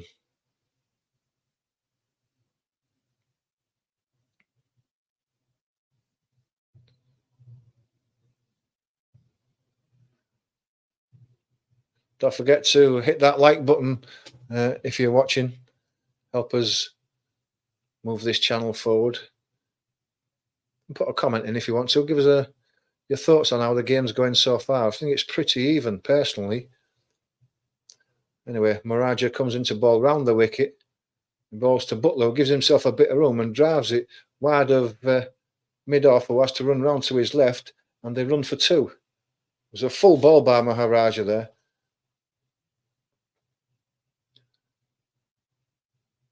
Butler takes him for 2. There wasn't a lot of spin in this wicket today. Even when Adil Rashid bowled, he didn't get much spin. Maharaja bowls again. Switch hit by Butler this time, and he's managed to connect with that. He's hit it over square leg, 2 bounces, 4 runs. It was the same shot that got him out against Australia when he was caught in that position, but this time he's hit it over that fielder's head, and it's gone for 4. And they've taken Maharaja for 6 off 2 balls. They're not going to let him settle by the looks of things. They're going to hit him. He comes in and bowls again, and Butler drives one down to deep mid-off, and they take a single.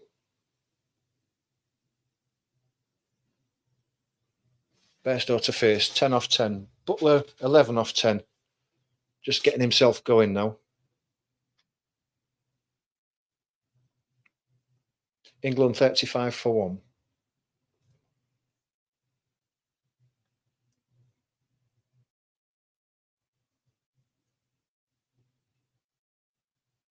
Maharaja to Bairstow, bowling around the wicket. Bairstow goes back, hits it into the offside, down to deep mid-off again, who has to run round to his left, and they jog another easy single.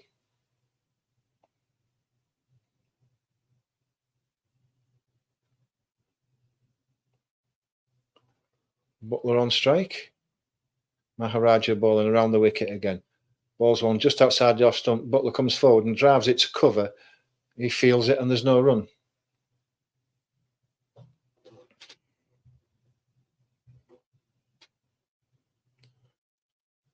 Maharaja again. Balls are slower one this time. A little bit of turn there. Again, Butler just pushes it gently out into the covers. It's fielded and there's no run. But they took 8 off that over from Maharaja. That's enough for England at the moment. 36 for 1 off 5. These two just playing themselves in like you would expect. They know what their target is. They're not trying to set one. Looks like there's going to be a change of ball, and as Rabada's going to come off, and the Batman is coming on.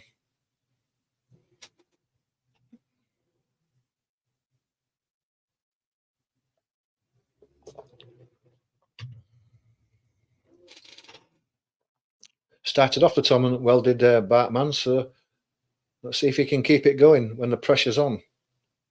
Bairstow is going to be facing Batman. Last over in the power play. He's on his way to ball to Bairstow. That's wide. Bairstow tries to flare that through the covers, gets an inside edge. It runs down to fine leg, and they come through for a single.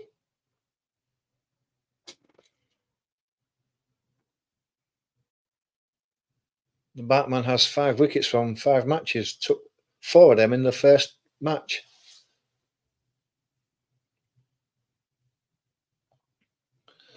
Butler has the strike now. Batman's on his way to ball to him. That one's on the legs, and Butler tries to help it away. I think that just came off the thigh pad as it went to short fine leg on the edge of the circle, and the scurry through for a single. Probably a leg by. Yeah, it was a leg by. Butler tried to pull it to the leg, but he's missed it, and it's hit his thigh pad.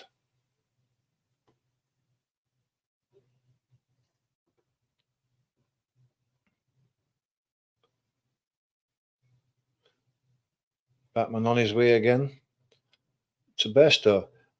Bairstow has a drive, a wide full one, misses it completely, and it goes through to the keeper.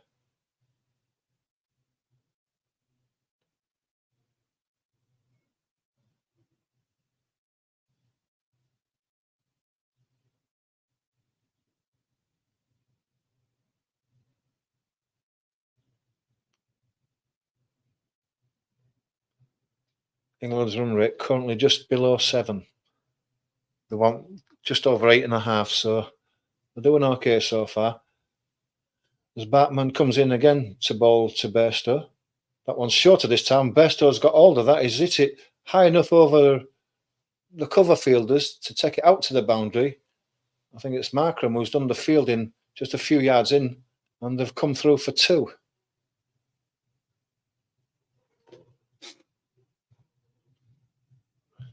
Risky shot from Bairstow there. He didn't get all of it, and it only just went over the infielders.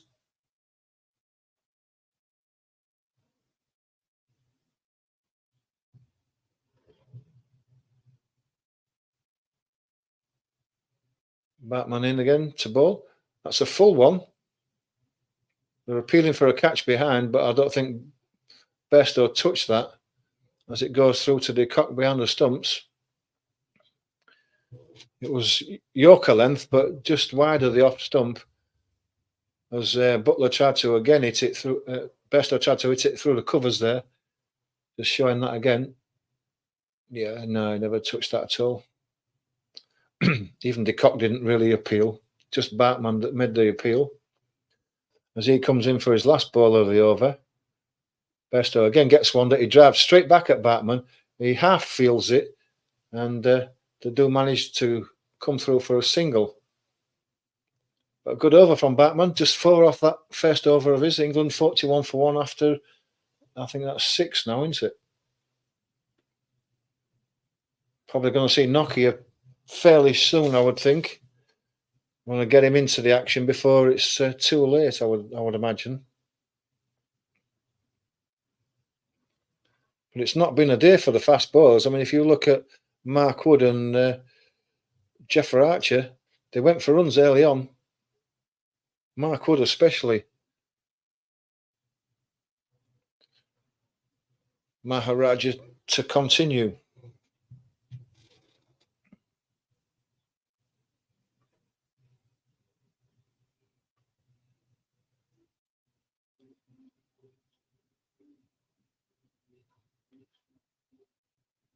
Bairstow to face 15 from 16 balls.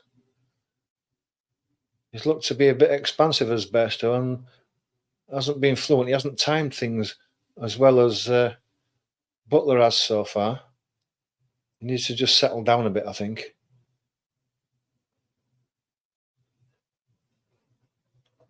Maharaja comes into ball to him, gets a full one. He's done a reverse hit there. He's only found the fielder on the edge of the circle, and there's no run. So he's trying all sorts of best, or none of it's coming off. Don't want him to lose patience. Maharaja to ball to him again, left arm around the wicket. A switch hit again. Butler, Bairstow again finds the man at point on the edge of the circle, and again no run. It's a bit tight to get the ball through there. You're going to have to loft it over him or hit the gap, and he hasn't managed it so far, and he's wasted 2 balls. A third ball. This time he looks to flee it through the leg side. Probably gets a bottom edge to it. It goes out to the man at the mid-on boundary, mid-wicket boundary, who comes in and fields, and there's 1 run. But that was a real hoik. Didn't time that at all. But he's got Butler back on strike now to Maharaja, who's come round. He's bowled one on his leg stump that he's just turned down to short fine leg on the edge of the circle. He dives to his right and saves it, but they do take another single.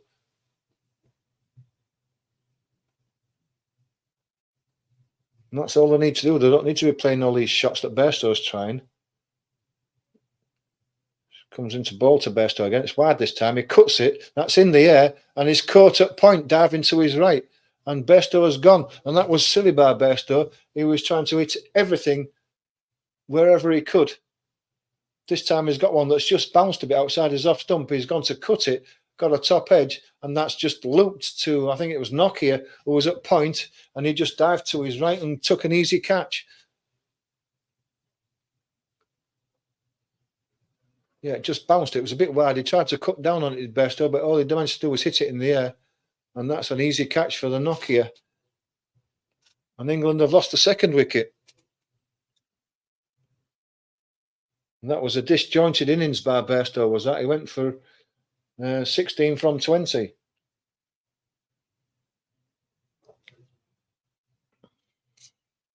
Didn't play like that the other day against the West Indies. Bairstow's just walking off. He's not even sitting with his mates in the clubhouse. He's going to the changing rooms. He's not sitting in the trenches with his mates. But they've got Moeen in, so it's a left-hand, right-hand combination now. Maharaj has gone for just the 2 off 5 balls. Moeen Ali to face him now. Looks like Maharaj is going to bowl over the wicket to the left-handed Moeen. That's why they do up the Moeen in the batting order, to be able to get after these spinners. We'll see what he can do.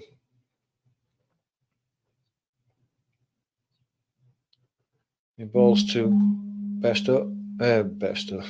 Moeen comes forward, and it's defended on to the offside.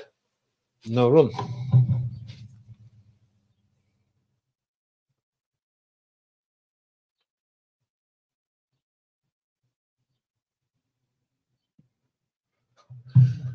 So what do you think now, guys? Who's the favourites now? It was England just 10 minutes ago, but they've lost 2 quick wickets.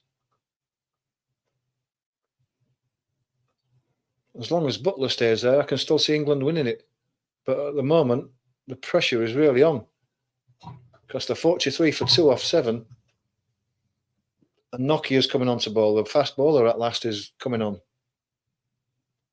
Looks like the Batman just got the one over. It is Butler to face as Nokia comes in to bowl to him. That's the short one on the offside, but he managed to turn it through mid-wicket to Stubbs, who runs in off the boundary, and Butler takes a single. Looks steady enough, did Butler there. He timed that one nicely. No wild shots from Butler. He doesn't need to. He knows at the moment the bad balls will come and they will punish them. You don't have to look like what Bairstow did, to hit everything out of the ground. See how Moeen does. Maybe Nokia will come round the wicket to the left-handed Moeen. No, it's not. He's going to continue over the wicket. He comes in now and bowls. And that's one on the hip of Moeen. And he turns it down to fine leg. Takes a single as the ball is fielded just inside the boundary.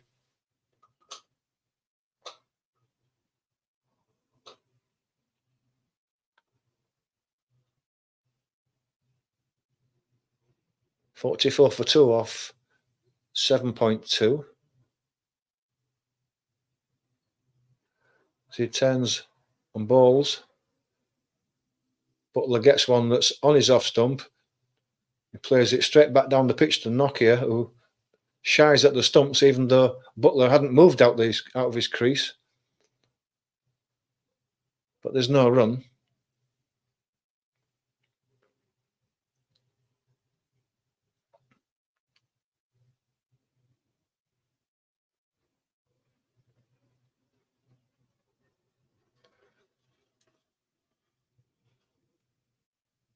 Nokia on his way again. He bowls. Short. Butler pulls. Doesn't time it, but it's running out to that wide mid-wicket boundary. The fielder has to run round. It stubs again. And the batsman take 2. Didn't quite time that. That was there for the pull, but he didn't quite time it. But they've got 2.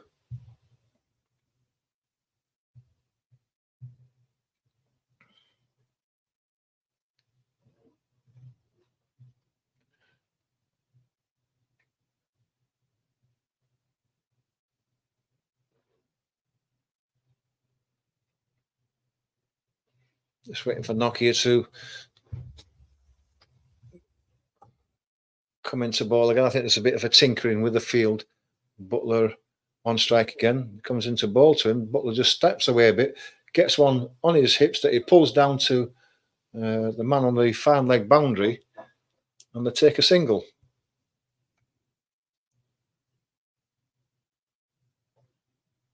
Five off the over with 1 ball to go. Moeen Ali to face this last ball.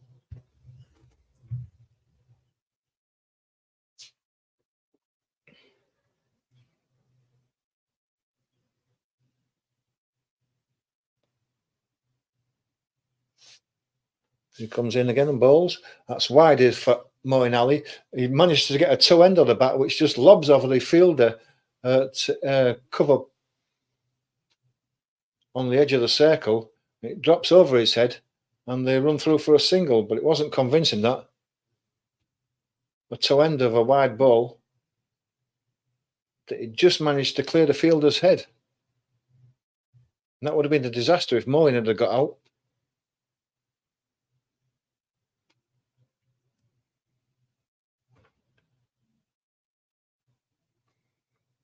Thanks for joining us, guys. Hope you're enjoying this live watch along this cricket match, T20 World Cup between England and South Africa. Please hit the like, even a subscribe if you want to subscribe to the channel. Much appreciated. As Maharaja comes into ball, Butler does a switch hit. He manages to get it through the gap, but there's a man on the point boundary who fields it and gets it in, and they've jogged through for a single, 51 for 2.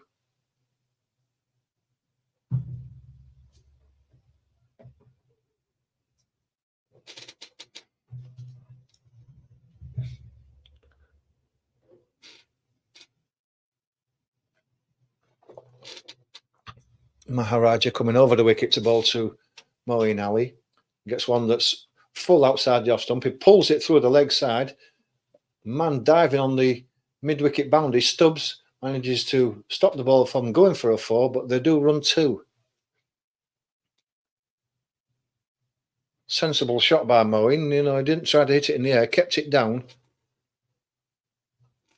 Just needs sensible cricket now after what Bairstow surprised us with. Current run rate is going up to 9.5 and over, so they have to keep an eye on that, but they have to go crazy at the moment. Maharaja bowls a wide one again that Moeen drills through the offside, but there's a man on the cover boundary. He fields, and a single is taken.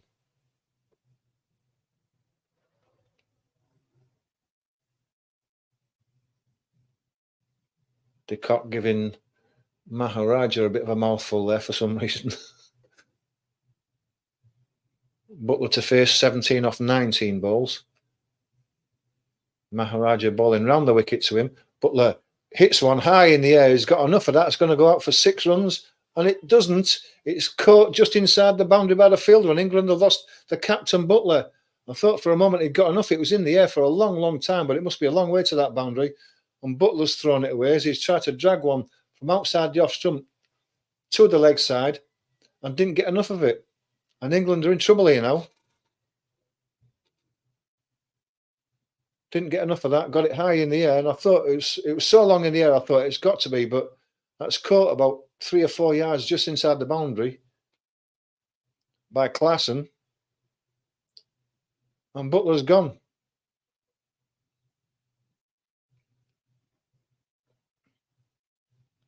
And Harry Brook comes in now. And England need to build an innings here, but they don't have a great deal of time as that run rate's creeping up towards 10 already. Still got Jackson and Livingston to come. But England are making a mess of this by throwing wickets away. And that's one of the things that annoys me about Butler. He can play silly shots. When that ball was outside the off stump, why didn't he try and hit it through the covers? Over the top of cover. Why did he have to drag it to the leg side? When you go dragging shots to the leg side, you risk hitting them, and that's what he did. Harry Brook, a best of 47 in this tournament so far, would settle for a 50 off him tonight. We need a 50 off him. Just gifted Maharaja a wicket as he comes into ball now. Brook comes forward, gets an inside edge that squirts out onto the leg side, and they jog through for a single. So Brook is off the mark.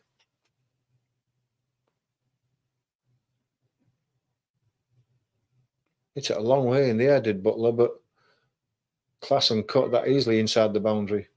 65 metres. So it must have been 70 metres to clear the boundary. And he didn't get enough of it.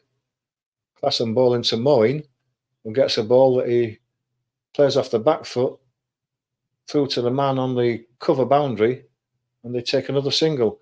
And that's 6 off that over and a wicket.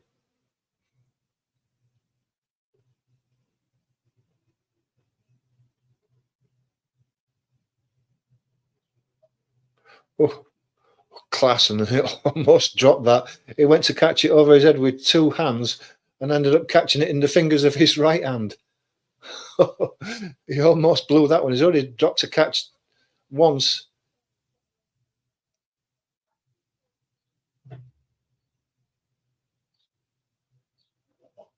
Moeen's got 7 off 6 and Brook 1 off 1. Moeen to face. Markram coming onto ball. So they obviously think that spin is the key to winning this game. They're going to save their pace while the last few overs. So Markram coming round the wicket to bowl. The ball's one that's just on the middle stump. Moeen comes forward, plays it into the covers, but there's no run. South Africa 68%, England 32%, the win predictor now. So those wickets have turned it right round. Markram into Moeen. Short this time. Moeen pulls it through the leg side. But there's a man on the boundary there. Didn't time it again, didn't Moeen. There's a man on that mid-wicket boundary. It went straight to him, and they've got a single from a poor ball, which they really need to be putting those away now with the run rate up around 10.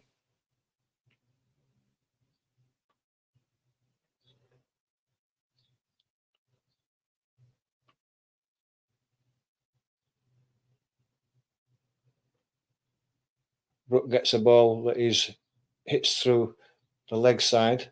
Miller does the fielding, and they come through for a single.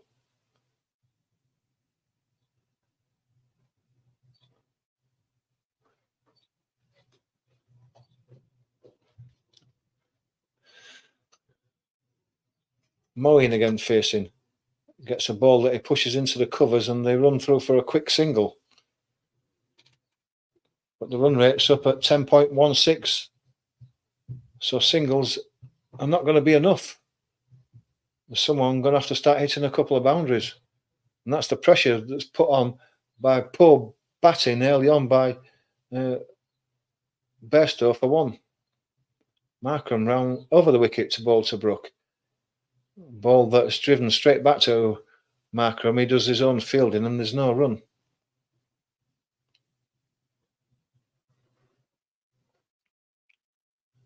Three off Markram's over with his last ball to go.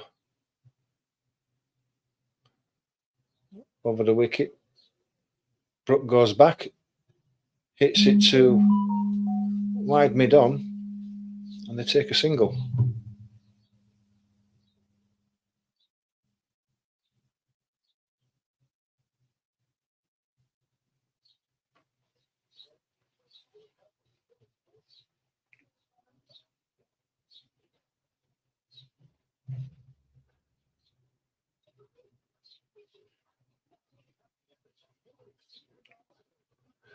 Not missing anything, guys. It's just on a break.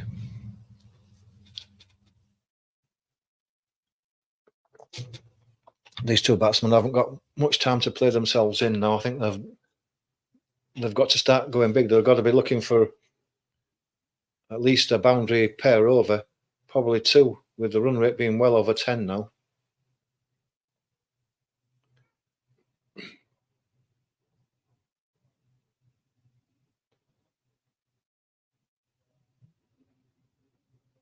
With Will Jacks to come in and Liam Livingstone, they can both hit a long ball. So there's still batting to come.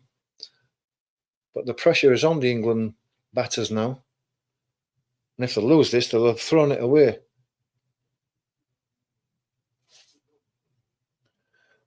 It's a bit of a long break, so this must be 10 overs. The teams will be taking a drinks break, which they'll need in that heat out there. But I'm fearing the worst. What do you think, folks? Any of you think that England are going to win it now? The win predictor doesn't. Get your comments in. What do you think? What do you think of Bairstow's innings? Was that a disgrace or what for someone as experienced as him?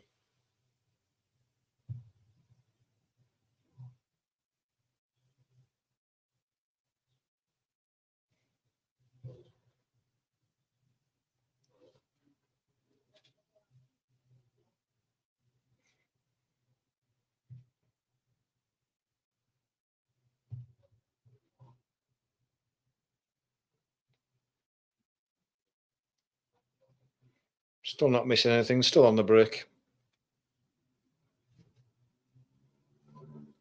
Hit that like button for us, folks, if you're enjoying this watch along. Just helps the channel grow. Please consider subscribing as well. My subscriber count is growing slowly, but it's growing. I'll keep trying.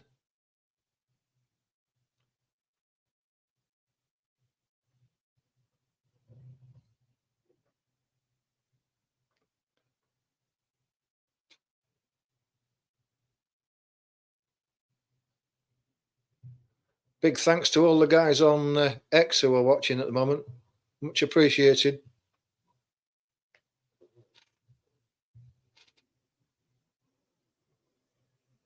.4 runs per over England.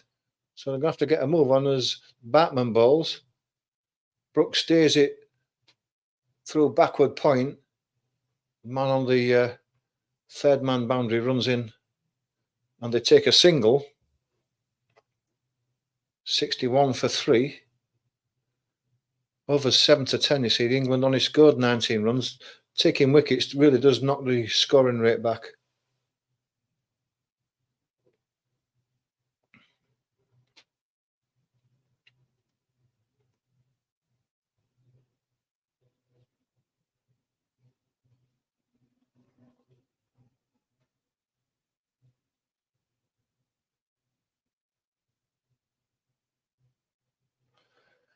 Batman coming round the wicket to Moyne. Ball short. Moyne's pulled it. Has he got enough of it?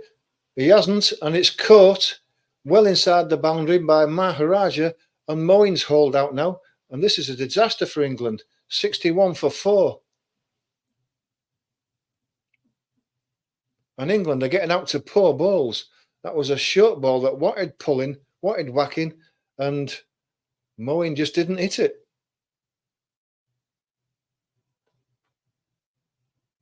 And the man was stood there 20, 25 yards inside the boundaries waiting for the ball to drop into his hands. And Moyne has shown over the years that he's susceptible to that short ball. And once again, he's got out to it. When we needed him most, that's it.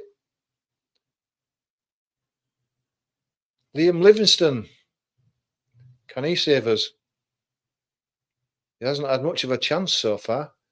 It's a big ask to ask him to hit the ball to all parts of the ground and score us the 100-odd runs that we need to win this. Him and Harry Brook. It'd be great to watch if they could do it, but I'm a bit worried about this now.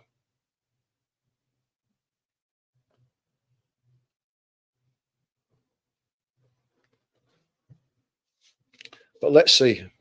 I'm not going to be defeatist yet. I'm still hoping that England will win this. Livingstone will be facing. He's only had 3 innings, 28 runs.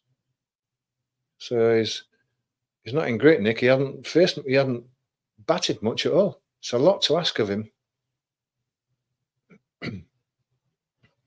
Batman's going to come over the wicket to Livingstone.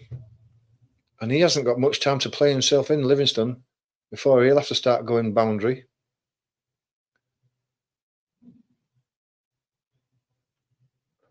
Okay. Batman coming into Livingstone now. Gets a full ball on his legs. It was a full toss. He tries to hit it away on the leg side, strikes his pad, runs out to square leg, and they come through for a single. And England, I know it's Brooks' first, Livingstone's first ball, but those are the bad balls that you've got to put away. A full toss going down leg side, and he's completely missed it.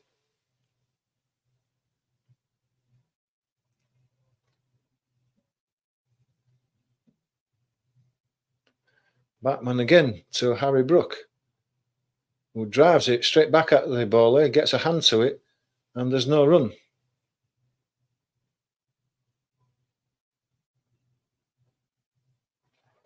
Just showing Moeen Ali's wicket there. It was poor. When he went 64 metres, Maharaja was stood there waiting for it. Thank you very much. Put that one in my pocket.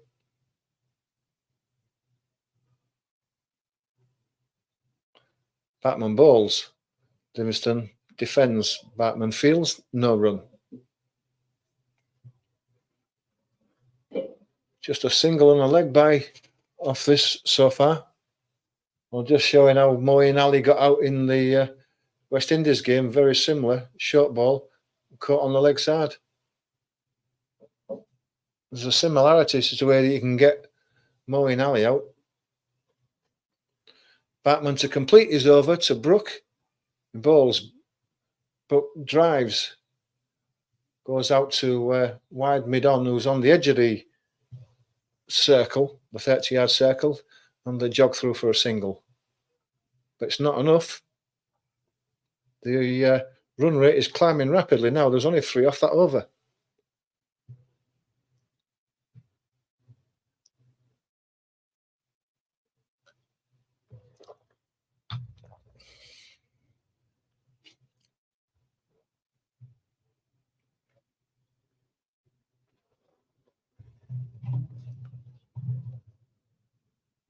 Hit that like button for us, guys.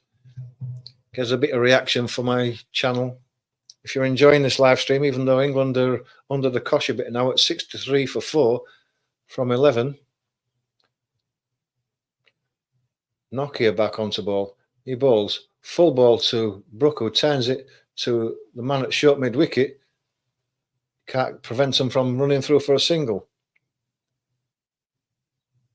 100 from 53 balls. So it's almost up to 12 and over now. So although singles, great, it's not going to be enough, I'm afraid, anymore. It's asking a lot of these two young batsmen to start hitting 12 and over for the next 7, 8, 9 overs. Livingstone gets a full ball on his legs. He's hit it out to square leg. The man on the boundary comes in and fields, and it's just another single. Batman fields.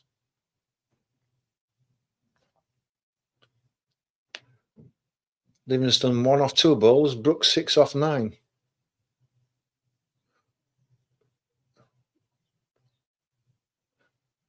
Livingstone tried to turn for 2, but slipped at the non-striker's end, and Nokia comes into ball again. That's down the leg side. Brook turns it down to the man on the leg boundary, fine leg boundary, and takes a single. He's looking comfortable out there, Brook, but he's not getting any balls that he can get his bat through and hit to the boundary, which, to be fair, is good bowling by the South African bowlers, something that England didn't do. They offered up a couple of 4 balls every over, and the South Africans are giving England nothing. As Nokia bowls again, this one's pulled away, and it's going to go all the way out to the boundary by Livingstone, onto the leg side, to the mid-wicket boundary, and we're going to need a few more of those. Livingstone's capable of it, but it's a big ask. Wasn't that short by Nokia, but Livingstone got enough of it. Through the leg side, over mid-wicket into the mid-wicket boundary. Livingstone just looking around again where the fielders are being moved to.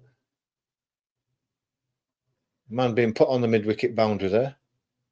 As Nokia does a false start, rubs his hand in the grass and returns back to his marker. Livingstone to face.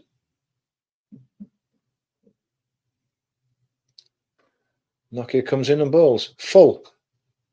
Livingstone hits it down to mid-on. As a shy at the stumps, as hits the stumps, as Livingstone dives in. I think he was in, but they're going to take a look at it anyway. But that was a full toss. He could have hit it anywhere.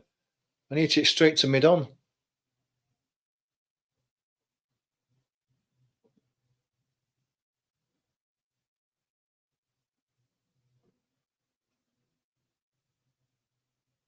Ball is thrown. The man is well in.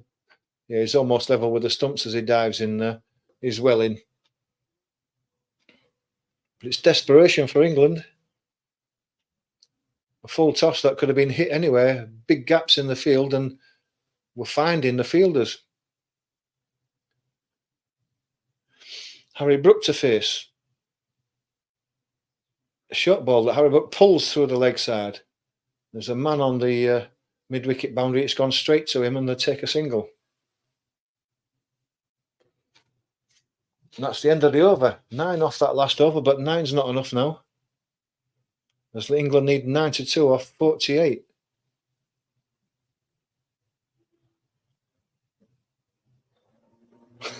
Livingstone laughing as he dived in there, knew he'd made it home. Brook 8 off 11. Livingstone 6 off 4. 8 overs to go. 92 off 48 balls, almost 12 and over. 11.5. Current run rate is 6.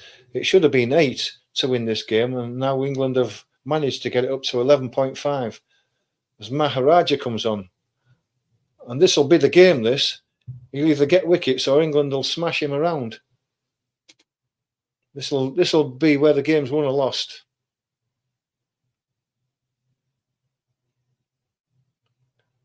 Maharaja will bowl left arm around the wicket to these two right-handed batsmen. Let's see what happens. It's Brook to face. Gets one on his legs that is turned out onto the leg side. And the man on the mid-wicket boundary will come running in to field. Doesn't prevent the two, though.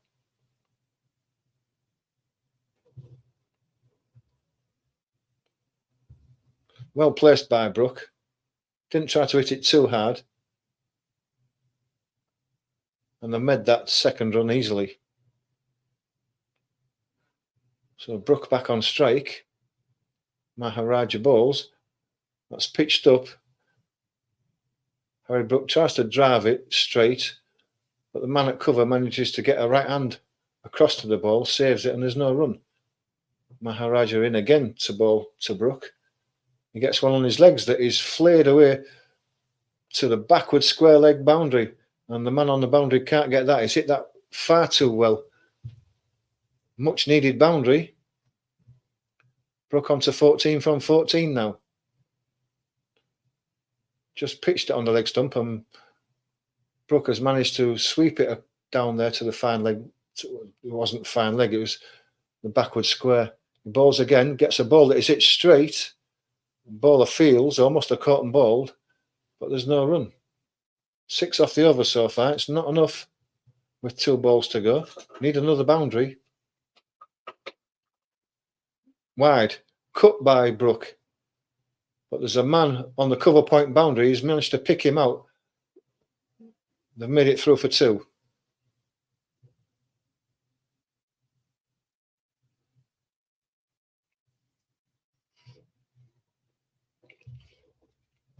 Eight off the over with 1 ball to go.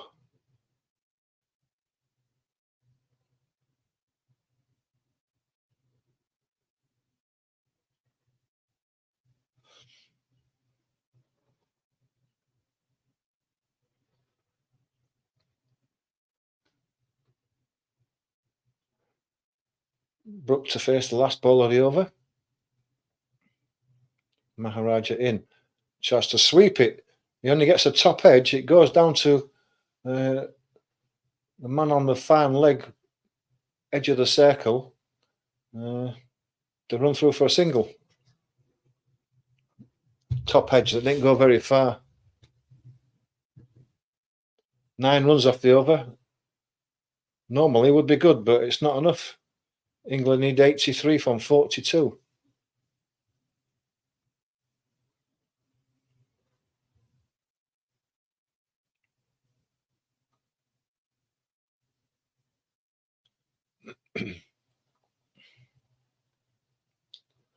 Janssen back on. His 2 overs went for 18. Mixing things up a bit are the South Africans and not letting the England batsmen get used to anybody. The left arm over the wicket is brought back. It's good captaincy by the South Africans. Not letting the English batsmen settle into any sort of rhythm at all.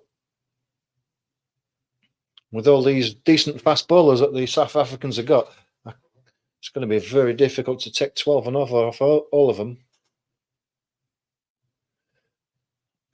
Brook to face Janssen. He's coming round the wicket. The balls, that's on the leg side. Brook's turned it down to backward square on the boundary.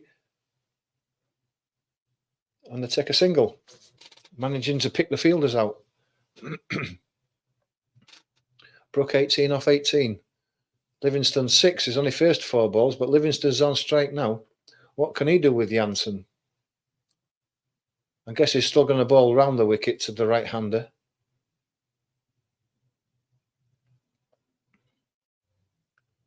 So he comes in now and bowls.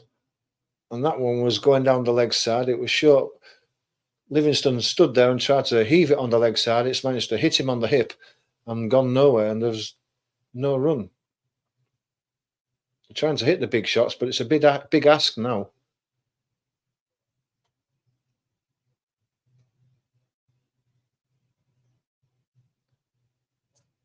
Livingston again to face. 82 from 40, so it's gone over 12 and over now.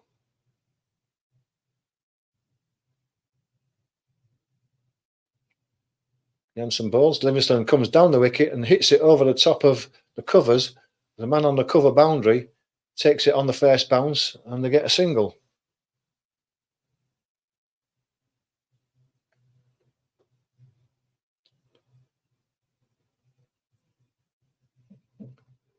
Just can't seem to find the boundaries. What can Harry Brook do?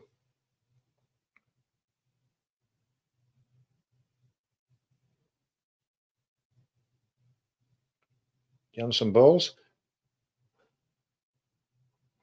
Harry Brook went across to the leg side to give himself a big bit of room to access the offside. The bowler follows him, and all he can do is squeeze it out to point, and it's fielded for no run. Good bowling by Janssen.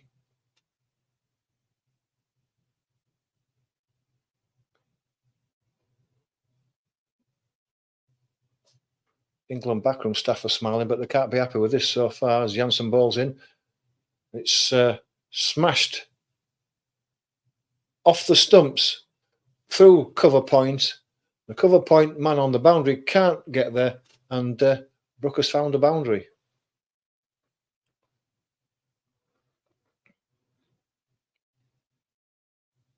But needs to find a 2 or 3 of them every over now to keep us up with the scoring rate. Gives himself a bit of room and flares it through the offside. Hendricks can't make it as he runs round to his left. Janssen in again to bowl.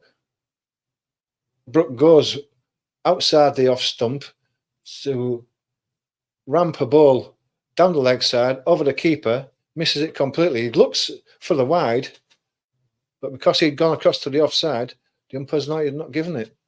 And England need 12.83.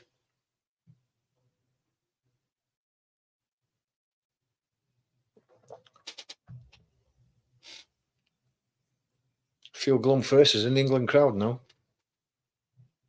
Not surprised. England are struggling to get that run rate much above 6 and over. Well, they need double that. 77 from 36 balls. It's a big ask, guys. Even for the most optimistic of England supporters, I think the South African batsmen have got a ball pretty poorly now to lose this. As Rabada comes on for his third over, he's not going to give anything away. He's far too experienced for that. Livingston 7 off 6 balls is facing Rabada.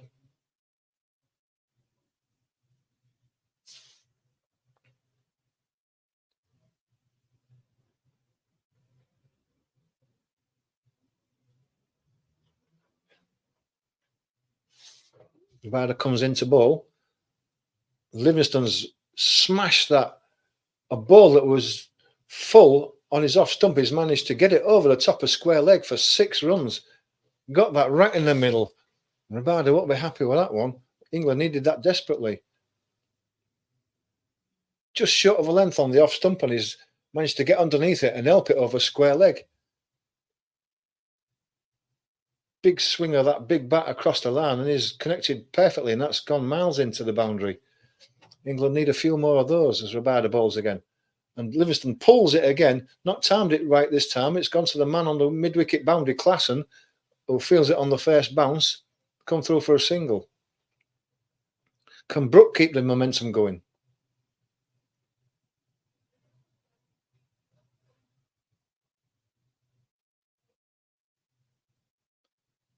The man in the field, in the boundary, in the seats, dropped that one. Poor fielding by the crowd. Brook gets a ball on the off stump that he drives through the offside. The man at extra cover dives and misses it. He goes out to the man on the boundary who gets the ball in, but they've taken 2.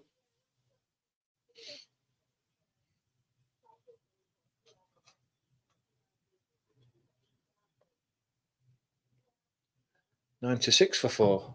68 from 33.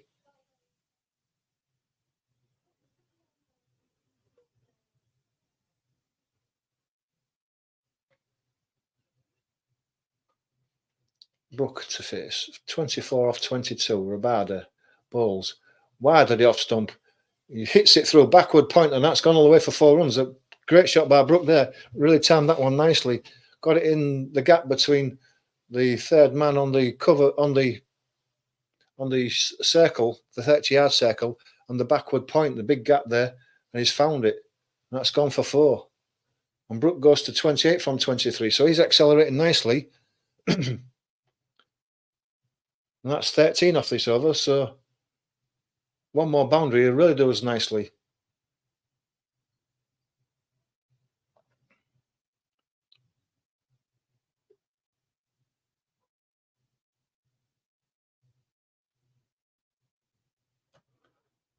2 balls to go. Another boundary would be very tasty indeed. New balls. Livingston goes to ramp it. He gets enough of it that it goes over the top of the keeper's head, and it's taken 2 bounces and gone to 4 down to the third man there, the fine leg boundary. And Brook has helped himself to another one. Clever batting this, because it was a bit short of that, and he went to the offside and just ramped it over the top of the keeper, and it's gone down to fine leg for 4.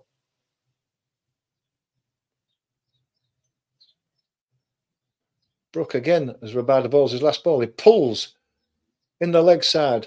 Man on the mid-wicket boundary comes in and fields, and they've taken a single. But that's a great over from Harry Brook there. That was 18 runs off that, all to Harry Brook.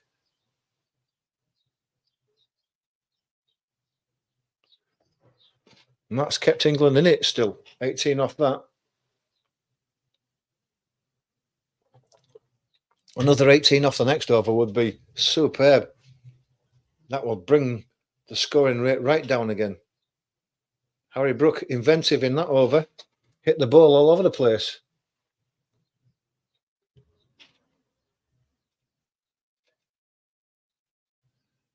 Nokia's on for his 3rd over. Janssen only had the 1 over. 59 from 30 balls, so they've got it just under 12, but another 18 off this over would be very useful.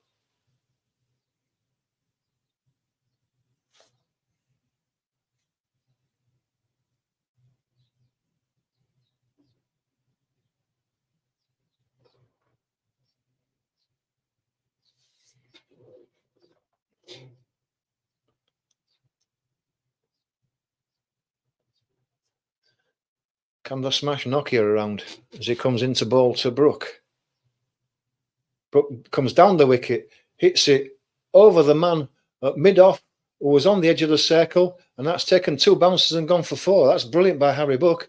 He advanced on the fast bowler and flat batted it over the top of mid-off, and that's gone for 4. Mid-off on the edge of the circle, high on the bat, but got enough of it to take it down to the boundary. Well done, Harry Brook. He's taken it to the South African fast bowler.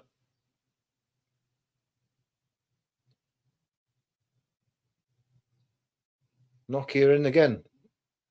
Bowls. Harry Brook advances down the wicket to him and hits it through the extra cover area for another beautiful 4. He just stepped away to the leg side to a full ball on the off stump by Nokia and just drove it through the covers. An authentic shot, and that's 4 again, and that's 8 off 2 balls. Big gap there, and he picked it beautifully. And you know, Bairstow should be watching this, that you can play authentic shots and still get to the boundary, where Bairstow was just, well, don't know what he was doing, but it was wasted. And that was an authentic shot by Brook, and he's gone to 41 from 27. He's accelerated beautifully. England need 51 from 28 balls. Nokia's in again to Brook. Steps away and hits it through the leg side. And that's gone wide of the short fielder on mid-on. Man on mid-wicket comes in and fields.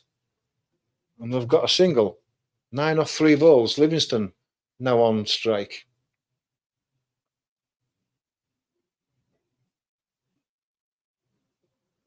I said a quick 50 off Brook, but I prefer him to go on to 70 or 80 now and win the game for us. It's getting exciting, guys. What do you think? Get your comments in. Can we actually win this? Livingston to face Nokia. Gets one on his legs that is hit to mid-wicket. There's a man on the mid-wicket boundary who fields, and they come through for a single. 10 off 4 balls.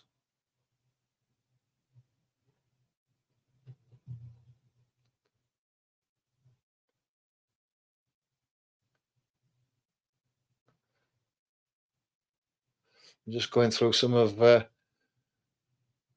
this partnership's boundaries. Authentic shots, not anything stupid. Nokia balls to Brook. He steps out to leg side. Nokia bowls it wide, and it's given a wide. De Kock is not happy. Maharaj is not happy. And the bowler's not happy. And that was just on the blue line there. The blue line, I guess, belongs to the umpire, so it has to be inside that. So an authentic wide. So you'll have to bowl that one again.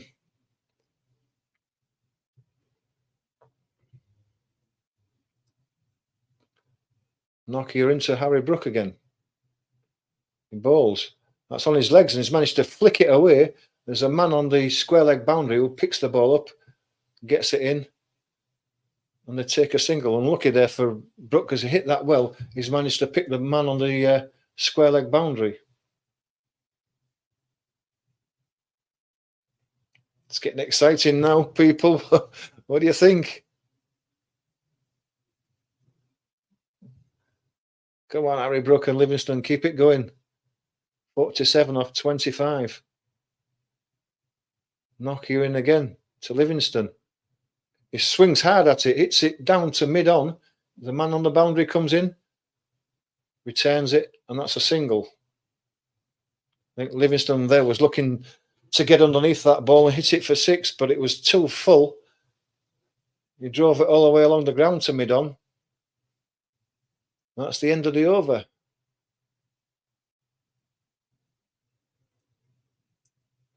England 118 for 4. 4 overs to go.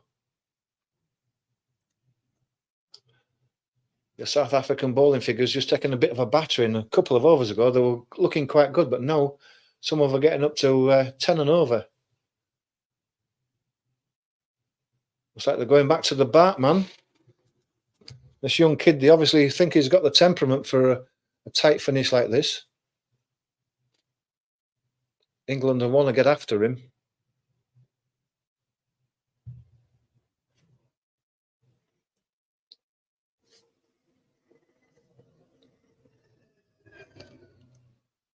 Livingston facing him. I think if he bowls anything that's up to Livingston, Livingston will think it's got to go, and it has got to go. They've got it below 12 and over, but only just. They've got to keep this tempo going of the English batsmen.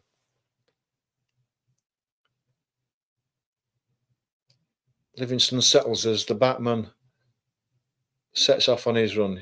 He's in and bowls. That's wide, full, and that's been slashed away through the covers. There's a man on the extra cover boundary, but he had no chance of stopping it as that flew over the boundary.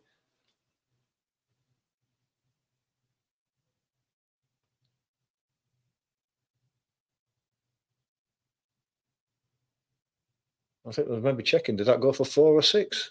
I'm just looking at it. Did it go for 6? It's close. It's close. No, just 4. Just bounced before the Toblerone.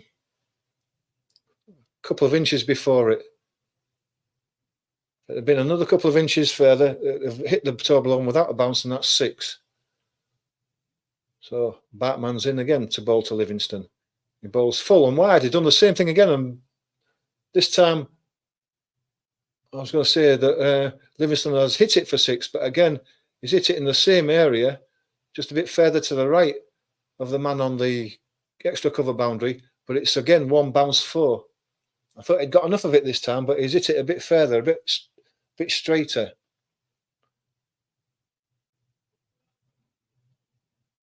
But it was another full toss outside the off stump, allowing Livingston to get his hands through the ball. And he did, though. He just sliced it a bit. He got it in the middle of the bat, but just sliced it a bit. Probably trying to hit it a bit too hard. So Bartman's on his way again. What's he going to bowl this time? It's full again on the leg side, and this time Livingston has hit it over the boundary, over square leg for 6. And that's brilliant by Livingston. That's 14 off 3 balls, and England are right back in this. 32 off 21 balls. England 132 for 4. This is poor bowling by the Batman. They've gambled, and it's not paid off. The young kid's inexperienced. And it's just over the man on the square leg boundary, but just is enough. It went for 6. Can this young man come back? Can England milk him for a couple more boundaries? He's bowled 3 full tosses so far, and he's been hit to the boundary every time. What's he going to do next? Captain's just speaking to him, probably trying to settle his nerves. He's only a young kid. As he comes in again to bowl to Livingstone. A full toss again that is smashed wide of mid-on. The man on the mid-wicket boundary moves across to his left. Does actually prevent the boundary, but they'll come through again for 2.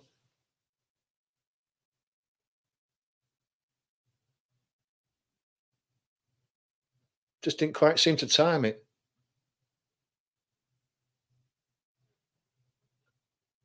Sounded good off the bat. There was a crack off the bat, but didn't manage to get it wide. So it comes in again. He bowls short this time, and that's been hit to mid-off, or goes round to his left, feels the ball, and they take a single this time. And England want 29 off 19. And all of a sudden, England are 71% in front on their win predictor, 29% South Africa. So if these two bat to the end, they will win this. England have dragged themselves right back into this, and they're 135 for 4 now, 29 off 19. You'd expect them to get that in a normal. And this one so far has gone for 17 with a ball left. Can they get another boundary off it? That's a full toss that's been hit right down the ground. The mid-on is up. It's gone over his head, 1 bounce and 4. And England are right on top now. And they need 25 from 18. You'd fancy him for that now. And that over went for about 21 runs. Again, it was another full toss. That was hit straight over the top of mid-on, who was up on the edge of the circle.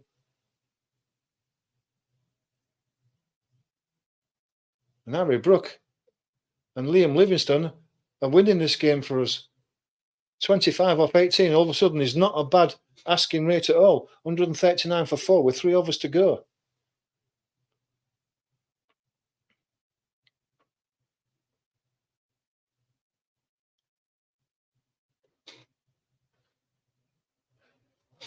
Exciting finish, guys. What do you think? Get your comments in. Who expected this? I didn't. 10 minutes ago, I was thinking it was too much.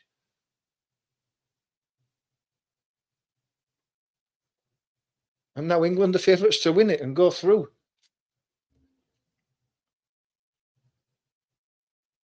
Are they sticking with Rabada? Most experienced bowler? I can't see who's bowling at the moment.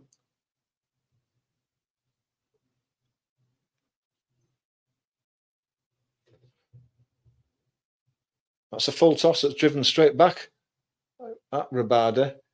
He managed to stop the ball and there's no run.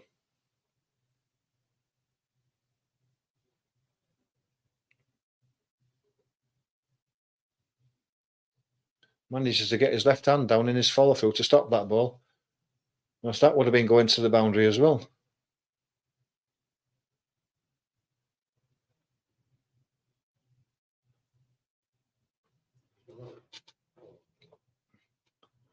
Comes in and bowls again. That's a full toss that's been smashed over square leg for 6. In fact, it hasn't. Oh my goodness. It looked like it was in the air for ages and it's caught on the square leg boundary. And Livingstone has gone off. But when it's in the air for that long and all you can see is the camera angle as it's going up, you think, oh, it's in the air for so long, it's going over the boundary. And all of a sudden, it drops into the fielder's hand on the square leg. Livingstone has gone. Did he get it high? It was in the air for ages and ages and ages. And then in the end, the catch is taken 3 or 4 yards inside the boundary. So he didn't get it in the middle of the bat, didn't time it. And just what England didn't need, Livingstone to go. He scored 33 off 17. Caught Stubbs, ball Rabada. Who's to come in now? Will Jacks, he can hit ball. Or is it Sam Curran? It's Curran to come in.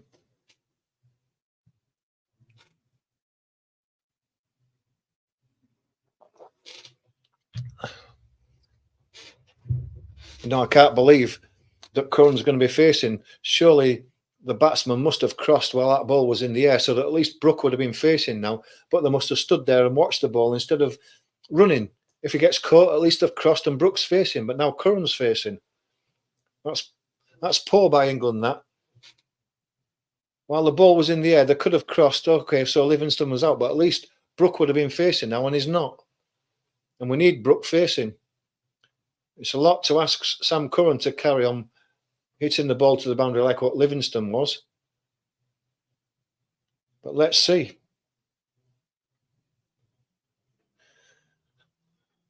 "25 from 16 balls. You still think England were favourites, but Livingston's missed out on one there. He got it in the middle, but he must have hit it too high.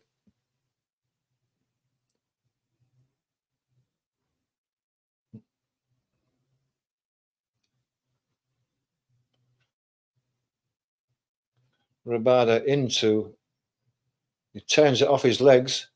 There's a man on the square leg boundary. He comes in to field it, and they'll settle for the single to get Brook on strike.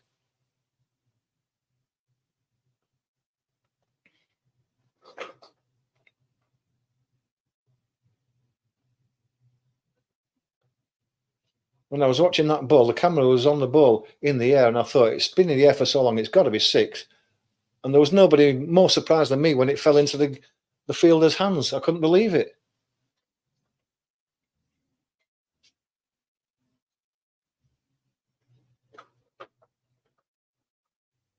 By the balls, and Brook gives himself room, gets a short ball that's directed at him. He pulls it into the leg side, and they've taken a single. 1-4, 1 for 5, 23 from 14.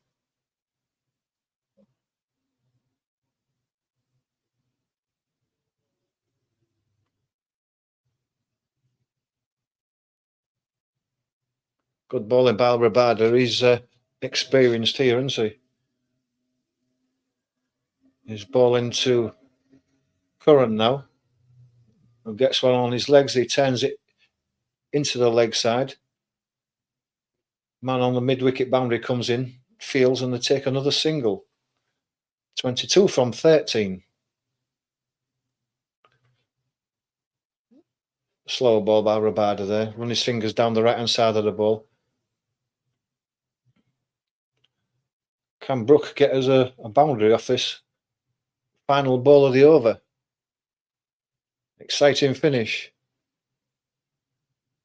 Rabada in to bowl to Brook. It's short again. Brook pulls it into the leg side.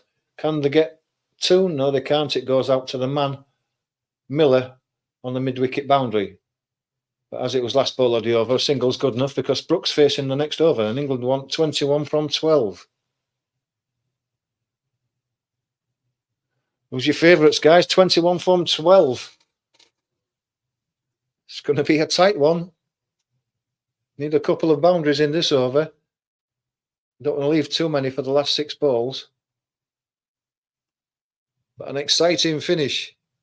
We never expected this, but it's what this tournament's all about. Let's just hope that England come out on the right side of this result. 143 for 5. England want 164 to win. 18 overs gone, 2 overs to go.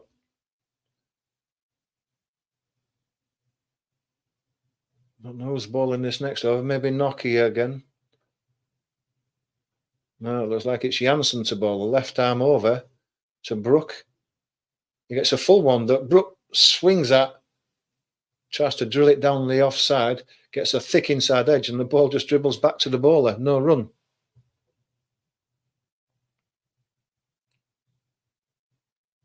Probably guilty of just trying to hit it too hard there, Brook. It was there for the drive through the offside. He's swinging at it. He wants a 6. He's looking for a boundary early on to really get the momentum back in England as he gets another ball that he pulls into the leg side. That's gone wide of the man at mid-on. But it's fielded on the boundary. Can't stop the England batsman taking 2. Well done, Harry Brook. Good 50 for Harry Brook. 51 off 34. Can he steer us through for a win? He's striking at 150. That'll be enough to win it if he carries on like this. Can he do it? Can he be the England hero? He's feeling the pace. It must be hot out there.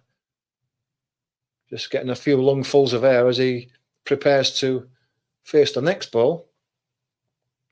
Janssen balls.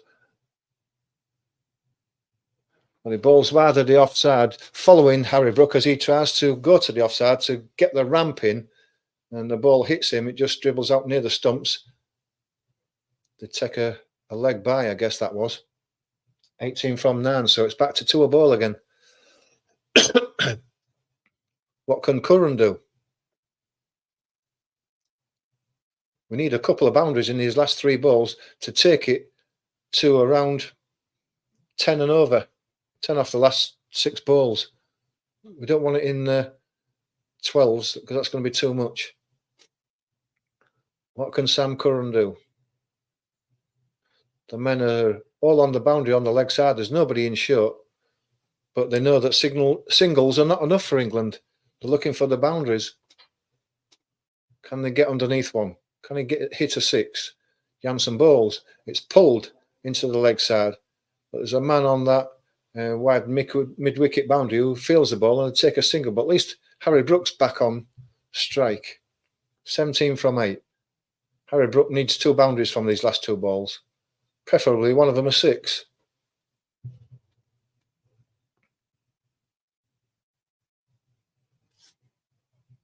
I think he's feeling the paces, Harry Brook.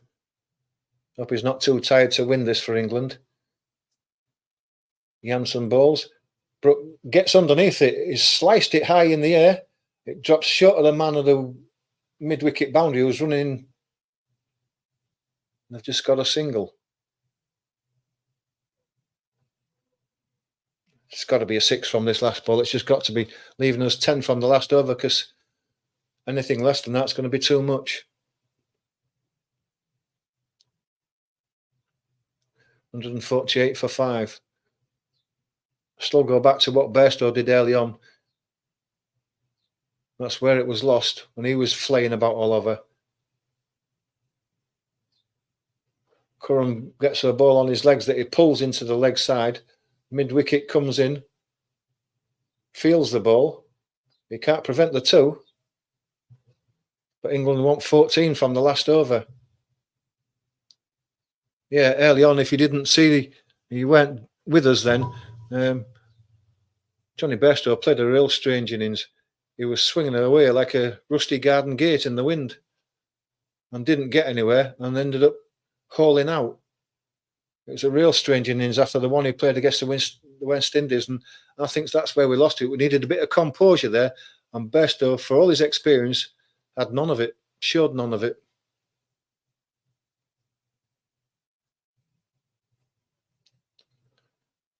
So 14 from 6, 150 for 5. And Mark Ramir is just going to take his time to get his field exactly where he wants it. It's either Batman or Nokia is going to bowl it. Nokia it is. So they want 14 off the big fast bowlers last over. Can he do it?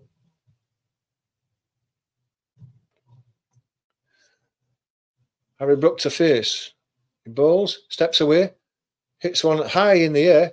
Has it got enough legs on it? It hasn't, and he's caught at mid-off, and the fielder there running back towards the boundary. I thought it had just cleared his head, but he dived backwards and caught the ball inches off the ground. And unlucky Harry Brook, he tried, but he's gone. Fantastic from Harry Brook there, 53. All he had to do was just clear that fielder there. But the fielder took a good catch coming over his shoulder as he's running back towards the edge of the boundary. Markram there. And you've got to say that that's probably it. England's last hope. 53 off 37. Harry Brook is a hero. It's a pity that Livingstone couldn't stay with him. See a few glum faces in the crowd now. I think everyone knows that it's probably just a bit too much to expect someone to come in and hit every ball of the last over for 3 runs.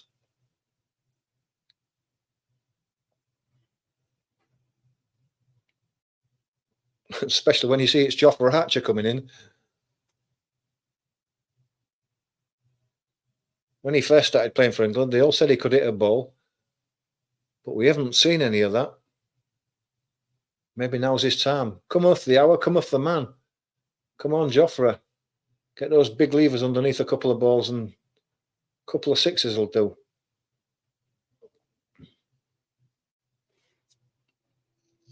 Mid-off there, had to run 18 metres backwards to take that catch over his shoulder. Harry Brook playing an authentic shot there to just clear Markram, but he didn't manage it.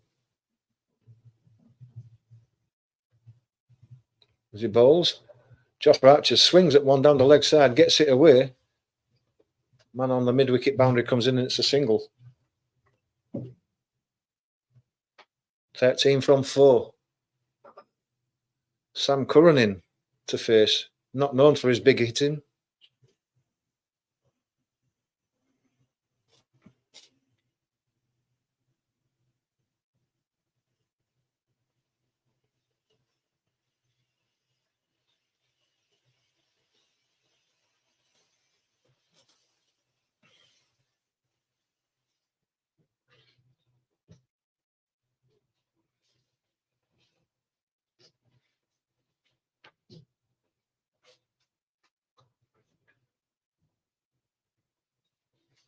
Big 6 here needed.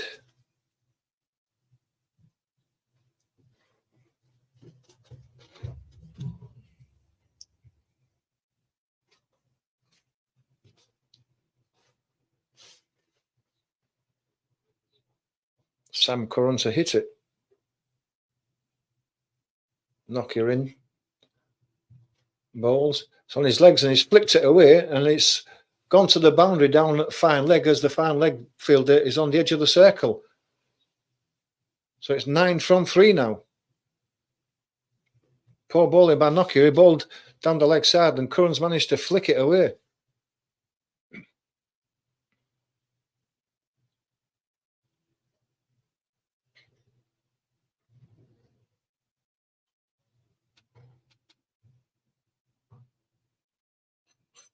I can't have every man on the boundary.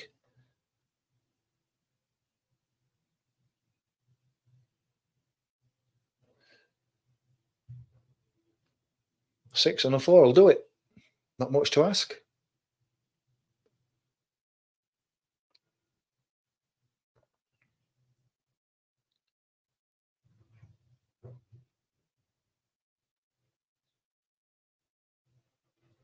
Curran to face, Nokia on his way.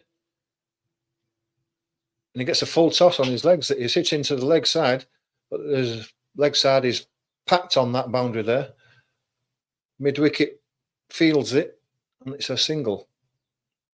So England need 2 boundaries now. One of them needs to be a 6.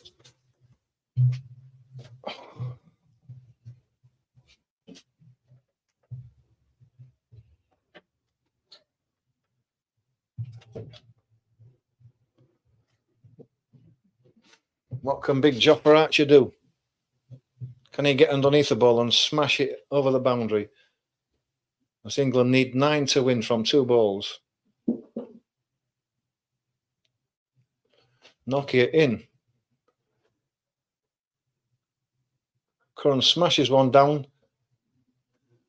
Goes straight to mid-off on the edge of the circle, and it's just a single.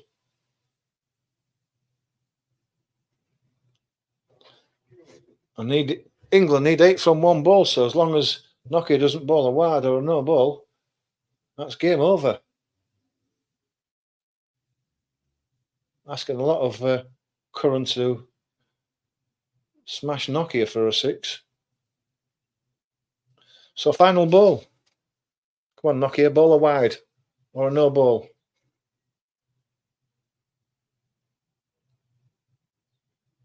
In and he bowls. And that goes straight through Jofra Archer. The wicketkeeper takes it, and that's game over. And England have lost by 8 runs. And they threw it away, in my own opinion, at the beginning of the game, when Bairstow was swinging like a rusty gate and wasted valuable time at the crease. Butler threw his wicket away again. Moeen threw his wicket away again. Phil Salt was unfortunate, but we should have won that game. We restricted them by bowling well, and the batting's let us down again. And apart from Livingston and Brook, the rest of the England batsmen should hold their heads in shame. But they do live to fight another day because they've got the USA in a couple of days' time, and you never know, net run rates and all that, and they've still maybe got a chance of qualifying, but they've thrown this away. 164 was well within their grasp. They would have settled for that at the beginning of the game when they were told they would be chasing 164. Butler said at the beginning of the game that he wanted to chase. They fancied chasing anything down, and in the end, they blew it. And that's the end of the game. So, have you any comments you want to make about that? It was an exciting finish, a great finish at the end, but we've come out on the wrong side of it again. We live to fight another day, but I don't think it's probably in our hands anymore now.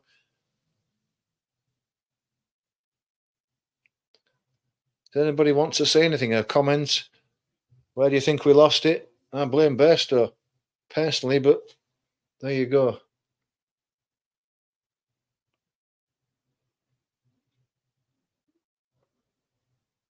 The teams shake their hands. But if no one's got anything to add to this live watch along, I'm going to end it here.